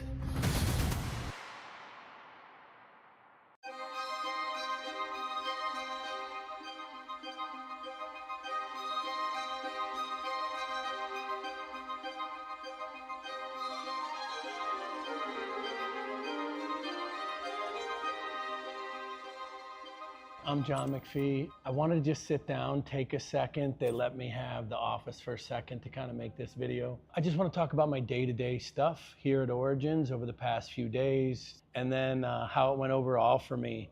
The first day, right, it was just kind of what they call onboarding. You come up here, you do your medical history, got to give some blood, and then you get an IV, some type of vitamin IV, and it really helps the stem cells hopefully stick better in the oncoming days. And then look, I'm gonna use non-science talk here because I don't understand or can't explain all the science here sometimes, right? So that's really day one. Day one was pretty easy. I went downtown, I had a nice dinner. It was really nice, right? Last meal before stem cells, getting a little pineapple juice. It's delicious. I got this bowl, a little bit of pork, a little bit of rice, some egg. This stuff is delicious. I'm not even sure what it is. But no drinking a night before stem cells, like, let's not be dumb, you know what I mean? And then day two, they picked me up at my hotel. I came here. Day two, I got IV, right? 50 million stem cell IV. The IVs end up being pretty heavy for me. It's like the flu, a hangover.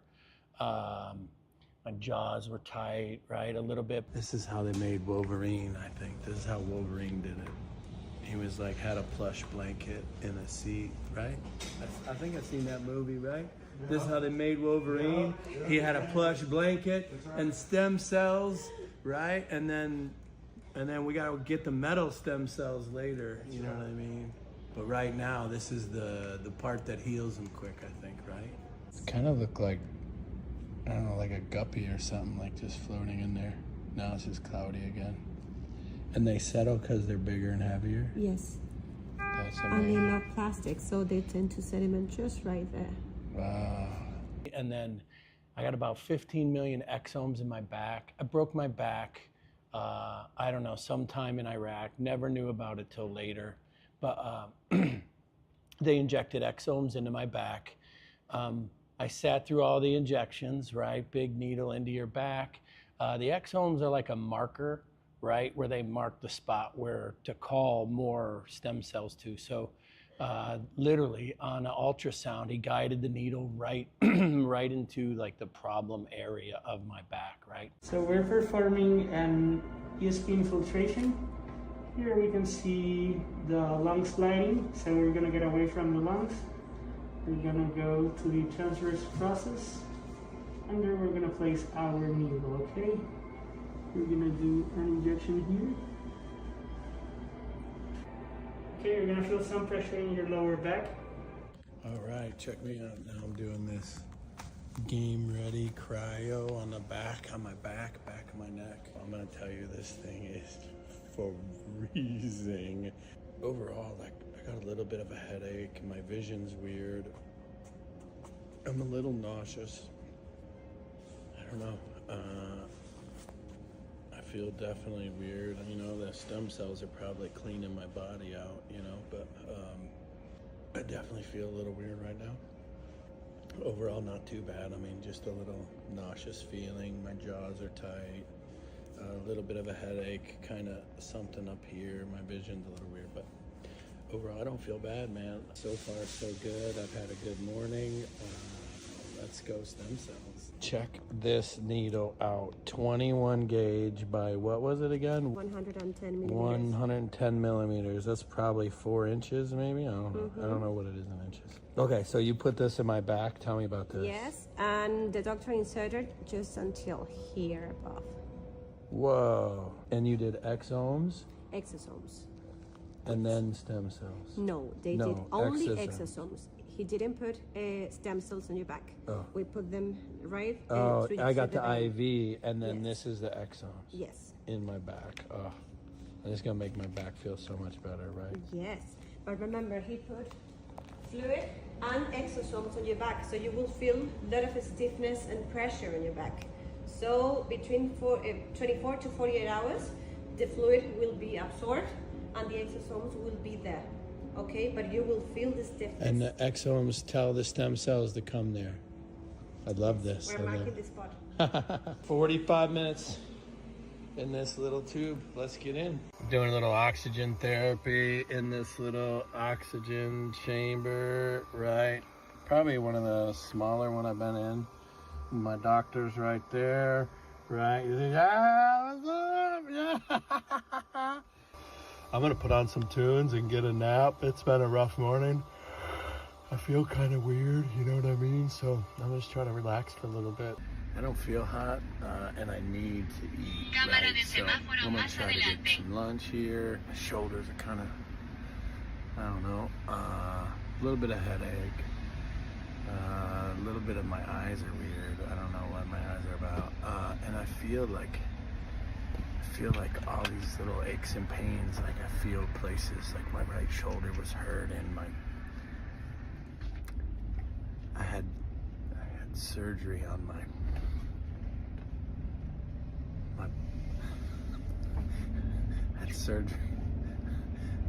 jumblies.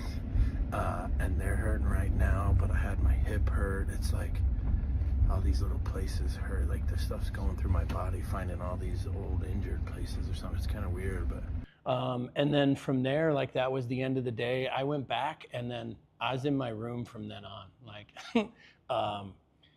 I just slept. Like I was tired. I'd get hot and cold. I'd have a little bit of shivers, but day 2 wasn't too bad. I feel like ass. Them stem cells must be doing fucking some working overtime on my body, because I feel like ass. I got a slight headache, tired, a little bit of queasy. My jaws are kind of tight, stomach's kind of queasy. I thought going and getting a good lunch would help a little bit, but I just feel, I don't know, just a little, almost like I'm hungover, so like a hangover or something. Not bad, nothing like I couldn't go out and function, but right now, like I just feel like laying in bed right now, you know what I mean? Yeah, just feeling a little rough, laying in bed. I gotta go to dinner a little bit later, but I'm just gonna chill here for now, you know what I mean? Today was a good day.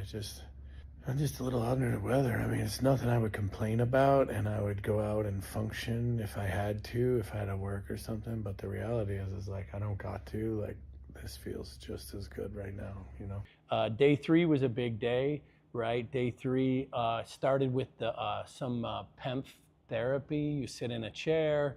It's like the frequency of the earth, right? And then you go to the red light therapy. I love this, the red light, like, it's almost like a suntan booth kind of deal, but the red light, really good for your skin. A lot of science in the red light, right? The next thing you go to is the shift wave chair. First off, I love this. It kind of freaked me out a little bit. I sit down in it and it vibrates, right? And then, so it's vibrating, and I think this thing's gonna vibrate the whole time, and then it stops, and it goes again, and it like kind of freaks me out. You got to put these goggles and earmuffs on, and then like I sit up, I take the goggles off, and the doctor was like, it pulses. And I'm like, what? I was like, okay. So the shift wave chair, like that thing was awesome, man. And then I did, this is where it got tough, right? Is I got injections in my left shoulder, my left knee.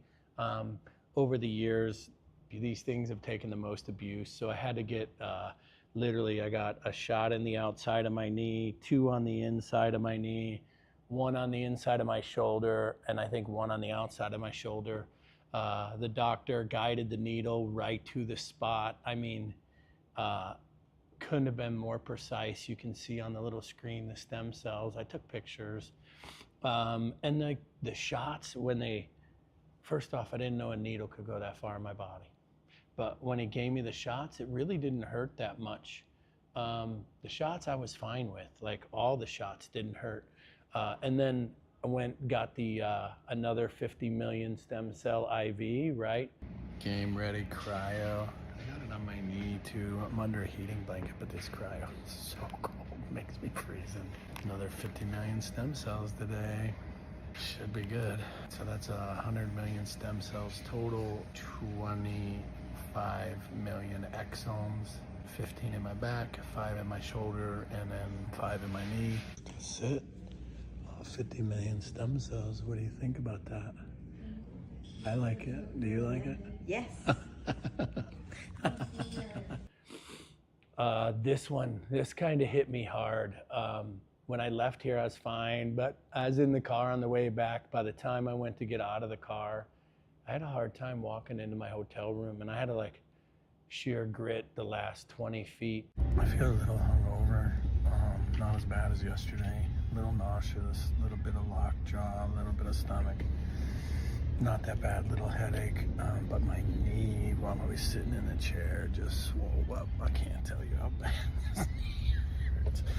It's hard to walk, but I got in the van. I'm walking on these chicken sticks, you know what I mean? But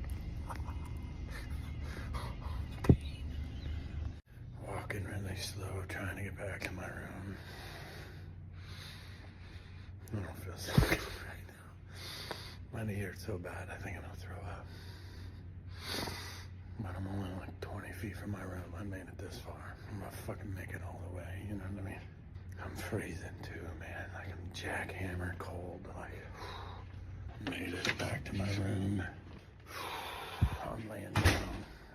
My knee is fucking killing me. All right, made it to bed. I got a sweatshirt on. Oops.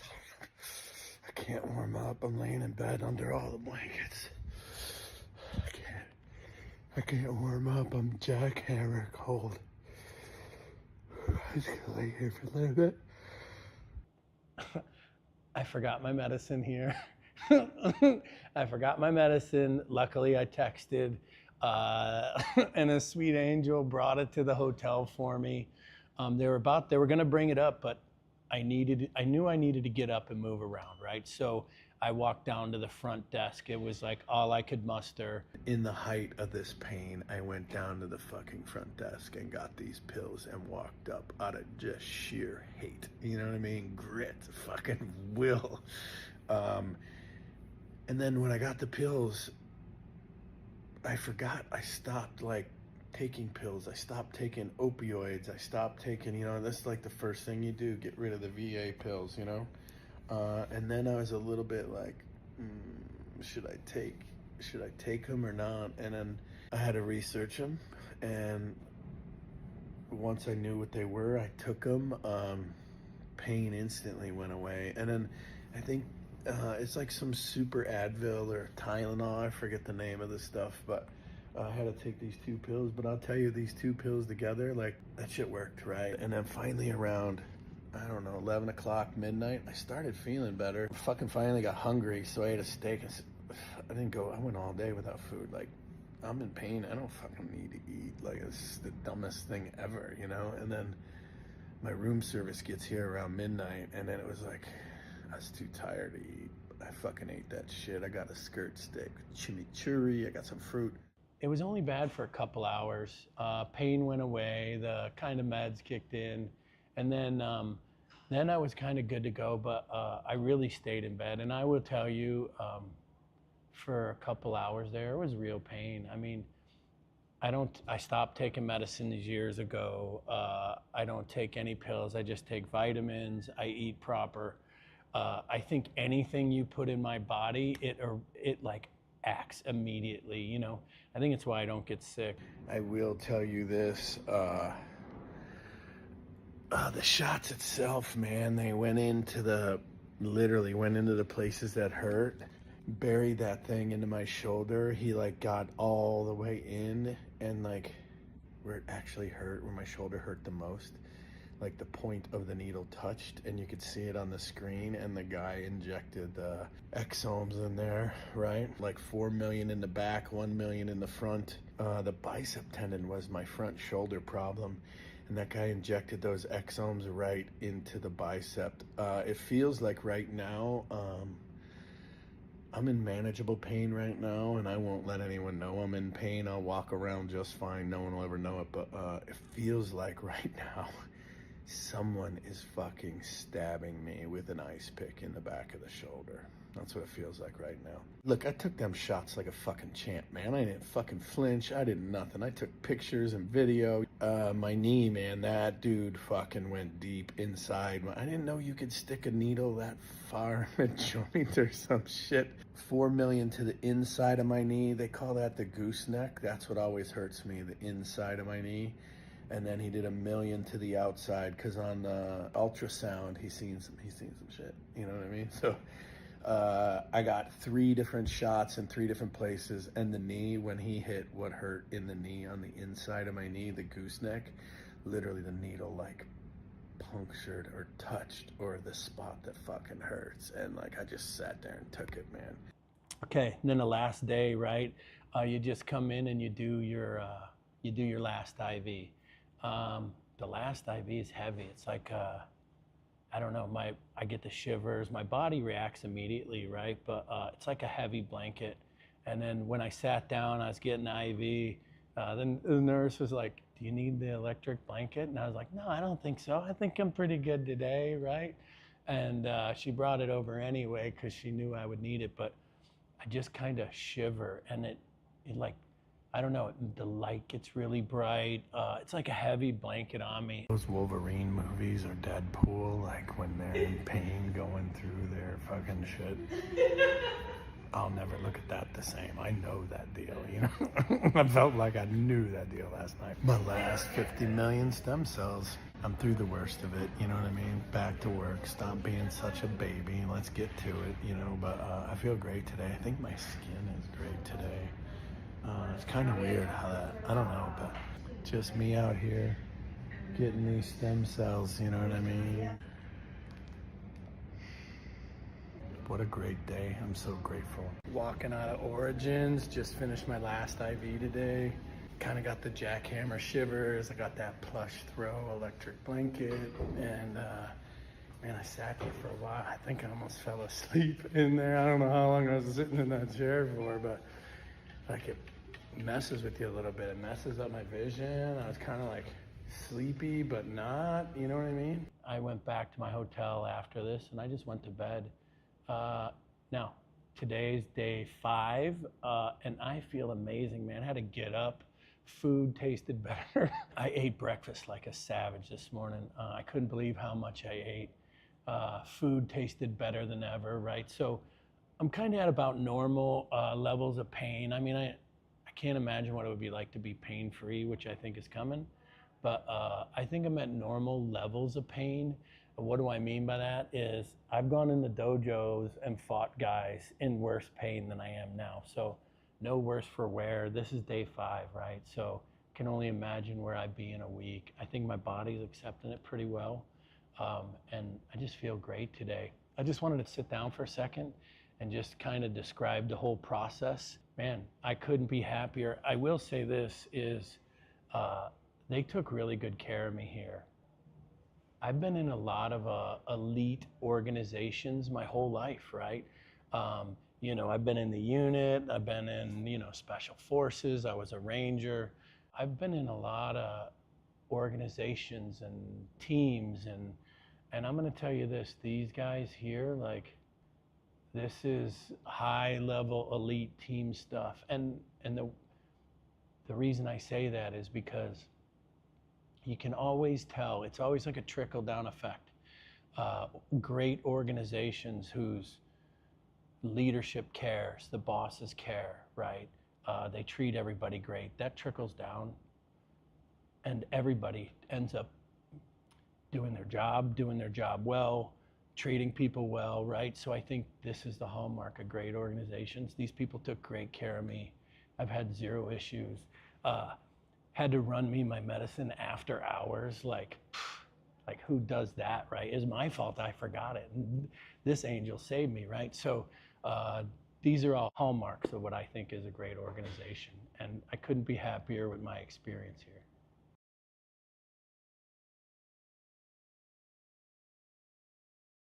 Here I am in Panama after stem cells. 4 days of treatment. I'm fucking pain-free. I have no pain in my body. I don't even know. I have no pain. Like, my shoulder, they gave me shots. I fucking lifted up. My knee, they gave me shots. My back, they gave me shots. I got the stem cells. I might be fucking pain-free for the first time in my life. It's kind of crazy today. But here I am, you know what I mean? But I will tell you, the fucking IVs kicked my fucking ass. The IVs, let me say it again, the IVs kicked my fucking ass, right? The shots in the knee, the shots in the shoulder, real pain that night when I got back. So I got the shots in my knee and shoulder, chump change, fucking chump change. And then got the IV. Those IVs kicked my ass, but I think the reason they hit me so hard is I eat clean. My body's clean. I don't take any medicines. I don't take pills. I just take vitamins. So like my body, I feel inside of my body is clean. And as soon as you dump 50 million fucking cells in it, my body reacts like, oh shit, this is like a cold, we'll kill this shit. And my body fights it hard, thinking it's bad because anything that goes in my body just crushes. So I think the IVs hit me hard, man. Like, really put me down. But I'm out here at the pool today. I'm fucking pain-free. And this is what pain-free life looks like. I think these stem cells are working quicker on me than most people because I'm pain-free. I can't even believe it. Life is good. You gotta be grateful. You know what I mean? I'm grateful every day. I'm thankful for the stem cells. I'm thankful for all the people that gave me the stem cells. I'm thankful for the people that got me here.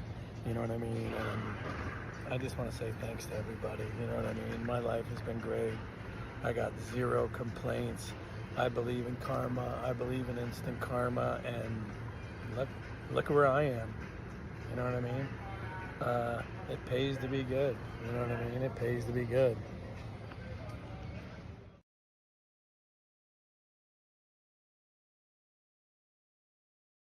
I'm gonna share with you all the rules of money that you can follow to get rich without talent, luck, or having a freaking trust fund. And once you learn these rules and apply them, you'll finally be able to stack cash. So in this video, I'm gonna tell you exactly what these rules are and how I went from broke at 24 to a millionaire at 27 and then being worth over $100 million today. Rule number one, the 4% rule. To get rich, you need to have a number in mind that if you saved up, and you were able to live off of that, you would be able to live off the passive income. I know this sounds fucking boring, but true rich means freedom. Freedom means you don't have to work. I'm talking safe, simple, guaranteed, no fucking around, a dollar amount that you live passively off that. Once you get there, everything else is gravy. The 4% rule, super simple. You take the number you want to make per year, let's say it's $100,000, and then you just divide it by 0.04. That'll give you the number you have to save so you can live off of that easily. Sounds crazy and like a lot of money, but it's not, because if you invest your money and it compounds and grows and you start early, you can get to that place simply. So now that you've got your number, how much you need to save, how do you actually make that kind of money? Rule number two, master a high income skill.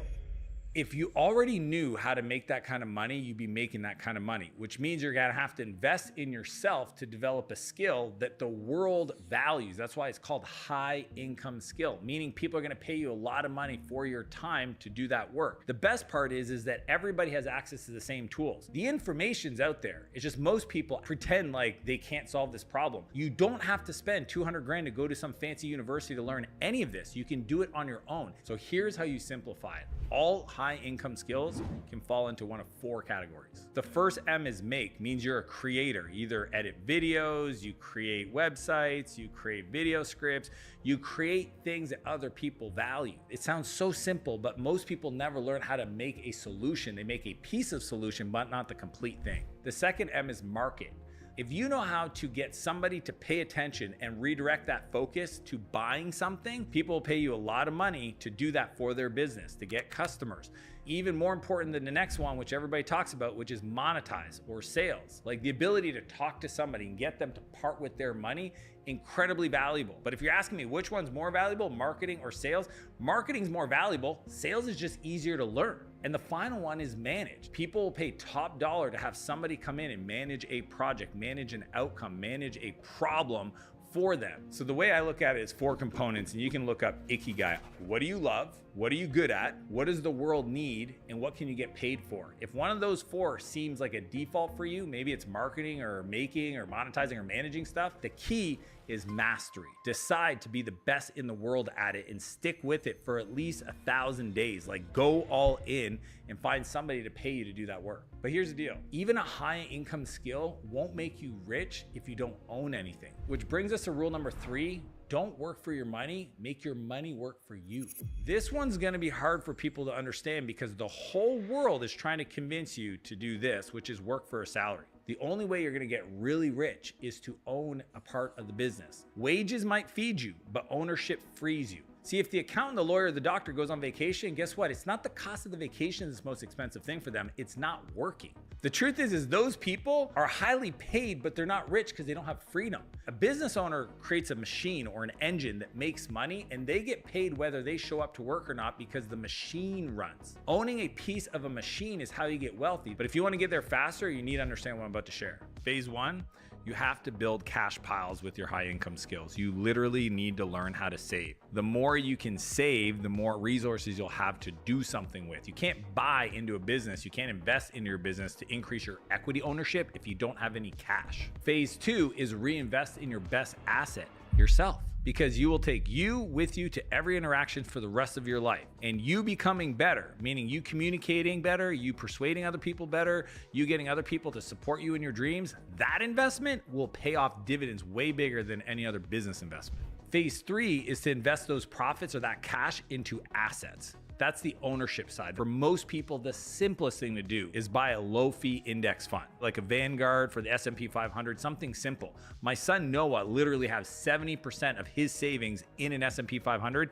He's 12 years old. The reason I taught him that is because I showed to him that the money works for him whether he shows up or not. He could sleep in till 10 a.m. and that money in that index fund did some work. So the best investment other than yourself is in your current business. So that's where I would look first. Then you can look at things that you have an unfair advantage around, things that you know better than most. If you're into cryptocurrency and you're like super passionate and you get paid to help people build blockchains and you're like a nerd about that, go all in on crypto. Sticking in what you know is how you create compound and massive leverage. That's how I built my company. I'm all software all the time. For 28 years, I learned how to code. I build and exit software companies. I started investing in companies. Now I have a venture studio where I launch a new AI company every month because I understood a long time ago, me sticking in things that I have an unfair advantage of, that I can look at deals and assess better than anybody else in the world, is gonna give me the returns that are above the market norm. So that's where I invest my free cash flow. And remember, the whole point is to invest into assets and ownership so that you can get to that 4% rule. Then you don't have to work anymore. That's a beautiful thing where you can now choose, what do you want to do with your days? What does your life mean? What is the work? What do you want to create? That is the true meaning of being rich. If you don't own anything, you'll be stuck renting forever. But even with your money invested, how do you multiply it even faster to actually get rich? Which brings us to rule number 4. We have to use leverage, not labor. Leverage means putting a little bit of effort in and getting a massive result. So there's this guy called Archimedes, which is like a Greek mathematician. He has a quote. He says, "Give me a lever long enough and I can move the world." That is leverage. This really hit home for me when I was 28 and I moved to San Francisco. I struggled, man. I literally, my company that finally made me a millionaire also cost me everything in my life. My relationships, my health, my mental sanity. And I almost decided to never start a business again until I met a guy named Naval Ravikant. And talking to him, he's the one that introduced me to these ideas of leverage. Every entrepreneur that masters these 4 areas have unlimited potential of creating in this world without creating massive pain in their life. If you master these 4 skills of leverage, then you can be as rich as you want to be. So the first C is code. Think about software, think about automation, think about AI today. If you can learn how to use technology to get things done, set it up, workflows, automation, you have massive amounts of leverage. A little bit of work today means that it gets done forever. The second is content.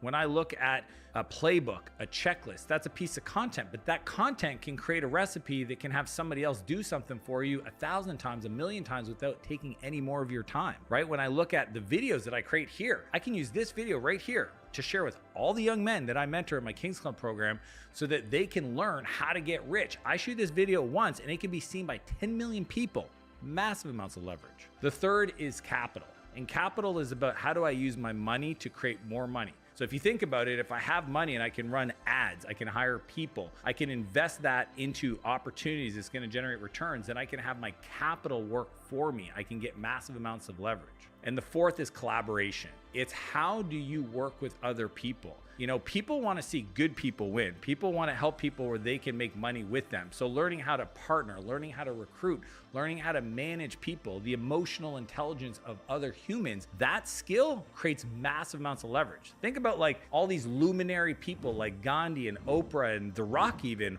or Ronaldo if you're a soccer fan. Those people, because they understand how to communicate, can get things done in the world that nobody else can.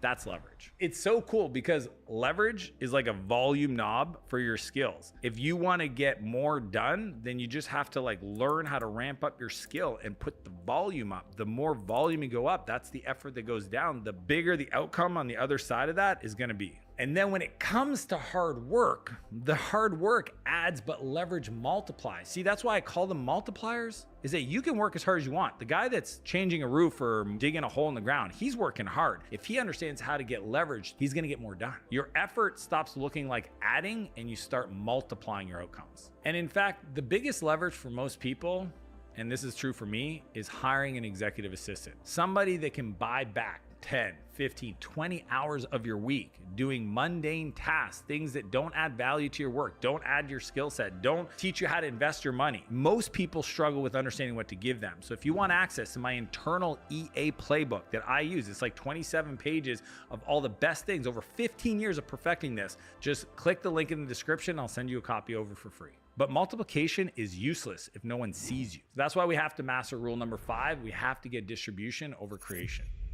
Having a great offer, something to sell, without an audience is just like having a secret that nobody knows about. You have to build the distribution engine. You don't want to be the world's biggest kept secret. You want everybody to know about you. Everybody have the opportunity to buy your high income skill. One of my portfolio companies at Martel Ventures is called Precision. They have one of the best products in the world that helps a business understand their numbers and give them very tactical strategies using AI based on the best practices and the benchmarks to fix the business. But without a distribution engine that we built together, no one would know that. They wouldn't have any customers. So just because you have the best product, it still needs a way to get distribution. So here's how you can build your distribution plan today. First, we have to pick one channel. Everyone gets held up because they're trying to pick the right thing. I've learned it's not about picking the right one, it's about picking one and making it right. Everyone you know that's won at the highest level picked one. Joe Rogan, podcast. Somebody else, LinkedIn. For me, Instagram. Those are my platforms. Those are the places where I decided to go all in and be masterful and do that. And then with the resources, I could do other things. So you got to pick one. The second is we have to make sure you post daily. Consistency becomes the foundation for growth. The thing that holds people back from getting an audience or building distribution is they're just not consistent. And I'm gonna break your heart if you don't wanna hear this, but I'm talking about for the rest of your life. If you lead with free value, giving away your best stuff, I'm talking the best stuff, because information should be free, implementation is paid. You get somebody a result in advance, they will trust you and they will buy from you. If you can solve their small problems, they're gonna wanna pay you to solve their big problems. The third is once you have that guarantee, build your list, your own media, meaning your email, your SMS. That's the difference between owned versus earned. Social media is great because you're using other people's platform, their audience, to build your awareness, your distribution, but you don't own that. You can get your account canceled tomorrow and all of it goes away. I like to take that attention and move it to my email, move it to SMS. You've probably seen me give out my text number. You've probably seen my email address to opt in. That way I can build a personal relationship with the audience where the platform can't take that away from me. And finally, number 4, and last but definitely not least, you have to integrate your promotion into the content, meaning I need you to figure out what is the skill that you want to sell, what is the service you want to sell, and integrate it into the value of your content. That feels great. That means that what you do and what you teach and the value you give and what you sell is aligned. Think about Mr. Beast. He sells chocolate bars. You're watching a Mr. Beast video, and then he has an integrated play into the chocolate bar that usually is on the theme of the video that you're watching. It's not like he's like, hey, eat my chocolate bars. He's saying, and now they've got these chocolate bars that they can eat while they're stuck in this freaking hole for the next 60 days. And that way there's a promotion on the product that feels integrated into the content. For example, if you're teaching somebody like how to write great copy in an email or how to do a sales call, while you're teaching them, you can just say, and for example, most people get stuck with these problems. If you want my help to overcome that issue, just message me. You literally go find me on Instagram and you'll watch me do this all the time. Most people just think it's content, but it's integrated into my value. Virality is luck, but distribution is a system. This is important. Please promise me you won't nuke your progress by trying to flex at every step. Rule number 6 is don't finance your flex. Debt for assets, that's called leverage. Debt for lifestyle, that's a hole you'll never get out of. One of my mentors a long time ago, he said to me, he said, making money is easy, keeping it is hard. If you make $1 million a year, but you spend $1.1 million a year, you're always gonna be backwards. Learning how to use your cash flow from your assets, finance your flexing, is the key. And I get it. Everybody's like, yeah, but you're only young once. I'm only talking about 3 to 5 years. If you can just chill the out for a few years, you can get it today versus wishing when you're 50 or 60 that you had the freedom. And trust me, when I was in my 20s, I was making a lot of money and I decided to fly my little brother to the West Coast and go on a snowboard trip for 2 weeks where I spent almost $16,000. I did everything I wanted. And then I realized, oh, you didn't pay the taxes on that. And I had to spend the next few months paying off the taxes because I didn't even know how to manage my money. That lesson at 20 years old taught me how to set up my life so I never had to work ever again. So remember, there's only 2 kinds of debt. There's good debt, which I'm a fan of. I'm not like an anti-debt like some finance people. Financing that makes cash. Things like financing inventory that you know you can sell, investing in ads, equipment, real estate, debt to buy assets, or debt to invest in your business to generate more returns or buy a bigger piece of your business. Good debt. And then bad debt. I'm talking debt to finance toys, or status, or your vacation. Essentially, that's cash on fire. The money can't work for you anymore. Here's the rule that I live by. If it doesn't pay you back, make you money, then essentially you're selling yourself. You're the product. When you buy something, you're actually spending the time it took you to make the money to buy that thing. Rich people buy assets, broke people buy the applause. All right, if you made it this far, freaking awesome. You're on your way to get rich, and the cool part is you don't need talent, you don't need luck or any of that other shit. But now it's the time to make some real bets. So rule number 7, use the money as a tool, not the goal. The goal is freedom. Never forget that. Money's not meant to be hoarded. Money is meant to be used. When I was growing up, I had one of my best friend's dad. He owned a food truck. And that guy worked literally 60 hours a week, all the time in his food truck to make cash, and all the extra cash, he saved it in his home. He hoarded it. He put it in the wall. He didn't trust the banks. It was kind of wild to figure this out. And then there was a fire. Watching the reaction of his family lose 30 years of everything they've ever done because he didn't understand how to take the money to invest in the skill meant he lost it all. I have a problem when people think money's evil. Money doesn't solve problems. Money amplifies who you are. If you are a great person, you will have more greatness in your life. If you're an asshole and you're an evil person, guess what? That more money is just going to amplify who you are. There's only one really important rule. Freedom isn't found in your bank account. It's found in your calendar. The goal is to use money to buy back your time. That's leverage so that you can spend that time doing the things you love. Hopefully you fall in love with becoming better because God's not going to reward somebody to go get free and make a lot of money to go hang out on the beach because he created you to go be a creator, go do stuff in the world. If your whole plan is to get free, to chill out and do nothing, don't be surprised if that opportunity never comes to you. That's why I spend so much money on hiring people to support my life. Not only does it buy back my time, having Ann, my executive assistant, Betty, my house manager, Sam, my creative director, Todd, who's my CEO, Roddy, who's the CEO, essentially Team Martell.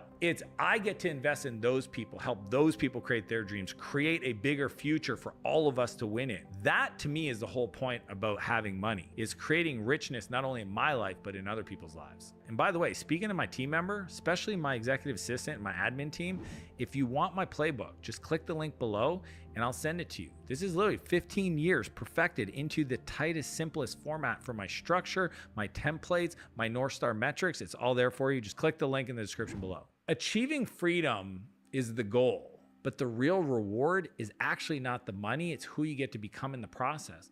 You take all of this, everything I've built, all my companies away from me, I'm good because I became that person. I've got the skills. I know how to do it. I could do it in a third of the time. Starting from scratch, knowing what I know, not making the same mistakes, boom, watch me. You could literally take people like an Elon Musk, Jeff Bezos, plop them in the center of a country, come back in 5 years, and you would find a person that's dominating in that country. It's just who they are. This process of wanting to be rich is awesome. I want that for you. But what I'm excited about is who you get to become in the process. Then you get to this really cool place where the work feels like play. When you wake up and you feel like, I can't believe this is my job, this is how I create, this is what I'm doing, and it feels so fun, that's when you know you become rich and you didn't need talent, trust fund, education, none of that. Now, if you want to learn how to build a business that runs itself, just click the video and I'll see you on the other side. Of Jesus, right? And to promote a new relationship of esteem and friendship between the two fraternal religions. Now, this right here is already false. Traditional Catholic teaching does not teach that the Jews are forever guilty.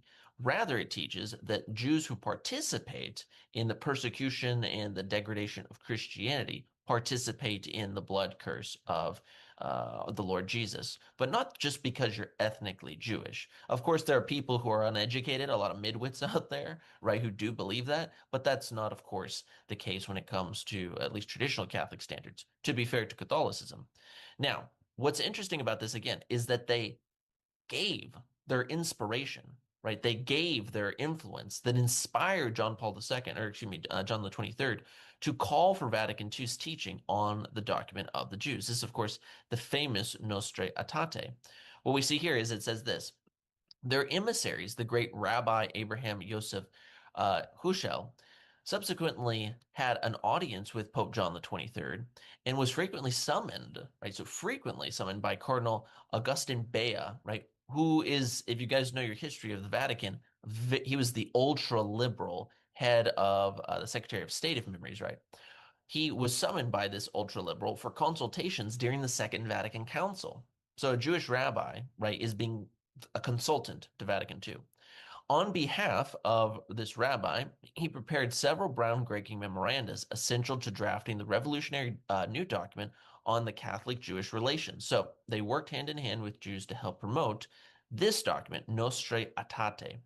Promulgated by Vatican II in 1965, Nostra Aetate, paragraph number 4, became the cornerstone for the gradual transformation of nearly 2 millennia of conflict and persecution into today's relationship of mutual trust and cooperation. A deepening of international dialogue on common values, world issues, oppositions to anti-Semitism that had developed between the two faiths, between the Vatican and Israel, under the successive leadership of the AGC's rabbis, and then it lists, of course, the different rabbis. It goes on a little bit more, but that's about it. Now, what's so interesting about this is, so we see that the Jews have a major role when it comes to this document, right? Rabbis are being consulted by this Augustin Bea, right, who drafts, right, and helps bring forth this document, Nostra Aetate. But how has Nostra Aetate been really shaped, right, going from this time period forward? Well, in a couple ways. First, I have here this document, right, that came out from it's a USCCB related document, but this is a document in which we see, as you guys can see here, the consultation of the National Council of Synagogues and the delegates of the Bishops' Committee for Ecumenical and Interreligious Affairs. And if you guys want, you can pause this right now, and you can just look at the credentials in this first list. We have here, of course, Catholic bishops, but of course, a lot of different rabbis. Now, what I want to draw your attention to is the following. In this joint document here on page number 12, by both Vatican officials, right, USCCB officials, and the Jewish community, we have this statement that I'm going to be showing you guys how it has kept up. Remember, this is in 2002. Though this is, of course, not unique from 2002 onwards, it is something that you can find beforehand. But I think that this is a very explicit statement. Having examined the threefold notion of mission in classical Judaism, there are certain practical conclusions that flow from it. Conclusions that also suggest a joint agenda for Christians and Jews. Okay, so there's now a joint agenda for Christians and Jews. What is that? It should be obvious that any mission of Christians to put Jews in its direct conflict with Jewish notion on that the covenant itself is that mission. At the same time, it is important to stress that notwithstanding the covenant, there is no need for the nations of the world to embrace Judaism. While there are theological veritas, such as the belief in God's unity and the practical social virtues that lead to the creation of the good society that are possible and necessary for humanity at large to grasp, they do not require Judaism in order to redeem the individual society, the pious of all nations, and the world to have its place to come, right? Now, what is interesting about this phrase is this reality. We see here a downplaying of the idea of Christian missions to the Jews. And this picks up in this document here. Now, I have it highlighted here, paragraph 37, but I'll go back to the top for you guys. This is from the Dicastery for Promoting Christian Unity. This was a document that came out, I believe, in 2015. The gifts and calling of God are irrevocable. One of the central claims of the post-Vatican II Council is taking this passage from sacred scripture from the Apostle Paul in Romans and making an argument that because God's gifts are irrevocable, God's covenant with the Jews still exists. The Old Testament covenant still exists. This, of course, when it comes to the Old Testament covenant, is false. The Old Testament covenant is fulfilled in Christ. This is something that's explicitly clear in the teachings of Scripture. We have our Lord's statement in Matthew 5 that he came not to abolish the law, but to fulfill the law. We see, of course, in the book of Galatians and the book of Hebrews that the Old Testament law is fulfilled. Now, I want to show you guys a few statements from this. In paragraph 37, we find this following statement. Another focus for Catholics must continue to be the highly complex theological question of how Christian belief in the universal salvific significance of Jesus Christ can be combined with a coherent way with the equally clear statement of faith in the never revoked covenant with God and with Israel. So what they're saying essentially is that we have this mandate to preach the gospel as Christians, but at the same time, it's in tension with this reality that God is still having the Jews as his chosen people, and they still have a working, living covenant today. That, of course, is false, but that's what they're claiming. It says, it is the belief of the church that Christ is the Savior of all men. Amen to that. There cannot be two ways of salvation. Therefore, since Christ is also the Redeemer of the Jews, in addition to the Gentiles.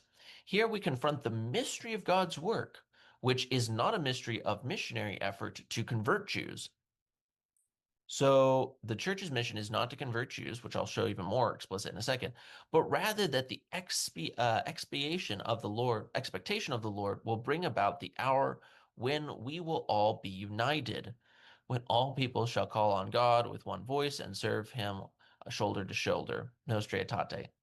That's a bit confusing. So the Jews they have a covenant with God. The church has a covenant with God. The church shouldn't preach to the Jews, but one day the Jews will convert. They'll convert because of the witness that Catholics give in their own daily lives. We have here, again, from the same document, down here in paragraph number 40, the church's mandate to evangelize in relation to Judaism. This is where you get the really bad stuff. It is easy to understand that the so-called mission to the Jews is very delicate and sensitive matter for Jews because, in their eyes, it involves the very existence of the Jewish people. This question also proves awkward for Christians because for them, the universal salvific significance of Jesus and consequently the universal mission of the church are fundamentally important. The church is therefore obliged to view the evangelization to the Jews who believe in one God in a different manner from the people of other religions and worldviews. So the Jews are going to now be separated out from all of the other peoples of the world, they're saying, right? We can't look at evangelism to the Jews in the same way we evangelize the Muslim or the Hindu, so to speak. In concrete terms, this means that the Catholic Church neither conducts nor supports any specific institutional mission work directed toward the Jews. The Catholic Church does not support any type of missionary activity in an institutional sense to the Jews. While there is a principled rejection of an intentional Jewish mission, right, they state that, Christians are nonetheless called to bear witness to their faith in Jesus Christ, also to the Jews, although they should do so in a humble and sensitive manner, acknowledging that the Jews are bearers of God's word, and particularly in view of the great tragedy of Shoah. So in other words, right, don't preach the gospel to the Jews, just live like a Christian and they'll be naturally attracted to you. This has been official Vatican policy for a long time. We see this throwback article from Pope Emeritus Benedict, dialogue with the Jews, not a mission. Dialogue with them, not a mission. And as we guys can see here, this is something that's crazy. Judaism and Christianity, said Benedict, are two ways of interpreting scripture. For Christians, the promises made to Israel are the hope of the church, and those who abide in it are in no way questioning the foundation of Jewish-Christian dialogue, right? This is something that's very, very concerning. Not a mission, but dialogue. And as you guys can see here, Benedict wrote, a mission to the Jews is not foreseen and not necessary. Right? This is something very crazy. The missionary mandate is universal, with one exception. A mission to Jews was not foreseen and not necessary because they alone, among all peoples, knew the unknown God. This is nuts. We have here, of course, back from 2015 under Pope Francis. Remember, he was the base pope, everybody. Catholics should not try to convert the Jews, Vatican says, right? Why? They're our elder brother, right? We have here the new document released on Thursday is not a doctrinal text, but a stimulus for the future because the Vatican doesn't do doctrine anymore. It builds with Nostra aetate from 50 years ago, and it rejected the concept of Jewish guilt for the crucifixion, our elder brother, right? It basically goes through all of this, but the Catholic Church neither conducts nor support any specific institutional mission work directed toward the Jews. Why is all of this very, very interesting? Notice that they're quoting Nostra aetate, the document that the Jews helped design, right? They're quoting it over and over again. What's so interesting about this? What's so interesting about this is that if you watched my video from yesterday, you guys remember that today in the Vatican, there is going to be a joint prayer ecumenical gathering of all religions of the world, all the false religions, right? Shinto worshippers, Hindus, Muslims, Buddhists, as it can say, traditional African religions as well. But notice who it's hosted by. Vatican Interreligious Dialogue and Commission for Religious Relations with Judaism. That's why I had it highlighted yesterday. That's who's putting this on. And what's it in honor of? The 60th anniversary of Vatican II's Declaration Nostra Aetate, the document framed by the Jews. What do you do with this? When we juxtapose this to the gospel now of Jesus Christ, we find a radically different perspective. Sacred scripture is trumping what is going on here. We see in St. Matthew's gospel at the end, right, Matthew 28, this beautiful passage, the Great Commission. And Jesus came and spake unto them, saying, all power is given unto me in heaven and in earth. Go ye therefore and teach all nations, not one aside and then everybody else, but no, all nations, baptizing them in the name of the Father and of the Son and of the Holy Ghost, teaching them to observe all things whatsoever I, the Lord Almighty, have commanded you. And lo, I am with you always, even unto the end of the world. Amen. In Mark 16, we find in verse 15 this beautiful phrase, and he, being our Lord, said unto them, go ye into all the world and preach the gospel to every creature, not only to Gentiles and not to the Jews, but to every creature. Are the Jews creatures? Are we creatures? Yes, we're all creatures, Jews and Gentiles. We all need the gospel of Jesus Christ. Why? Because as our Lord says, I am the way, the truth, and the life. No man cometh to the Father but by me. It is Christ and Christ alone that saves man from their sins. Why is the Vatican filled with hatred toward the Jewish people by not preaching the gospel to them? Is it because maybe they're controlled? They're highly influenced to not preach the gospel? And now they have foreign religions praying inside of the Vatican today? It's extreme. But why is the gospel so necessary? It's because of the reality of the wrath of God, my friends. In John 3:36, St. John the Baptist says, he that believeth on the Son hath everlasting life, but he that believeth not the Son shall not see life, but the wrath of God abideth on him. The wrath of God, my friends, abides on the Jew who does not know Christ, in the same way that it abides upon the Hindu and the Muslim and the Shintoist and the traditional African religions. The wrath of God abides upon these people, and yet the Vatican is going to have people come together and have cultural performances to celebrate unity amidst diversity. That's not preaching the gospel, my friends. What is the biblical message of conversion toward the Jews as opposed to what we're seeing from the Vatican? Well, scripture again gives us the answer. Acts chapter 2. In the story of Acts chapter 2, of course, we see the famous birth of the church, right? Pentecost, the coming of the Holy Ghost, the miracles from tongues. But what's oftentimes overlooked amidst the tongues debate is, in fact, the conversion and the preaching of the Jews.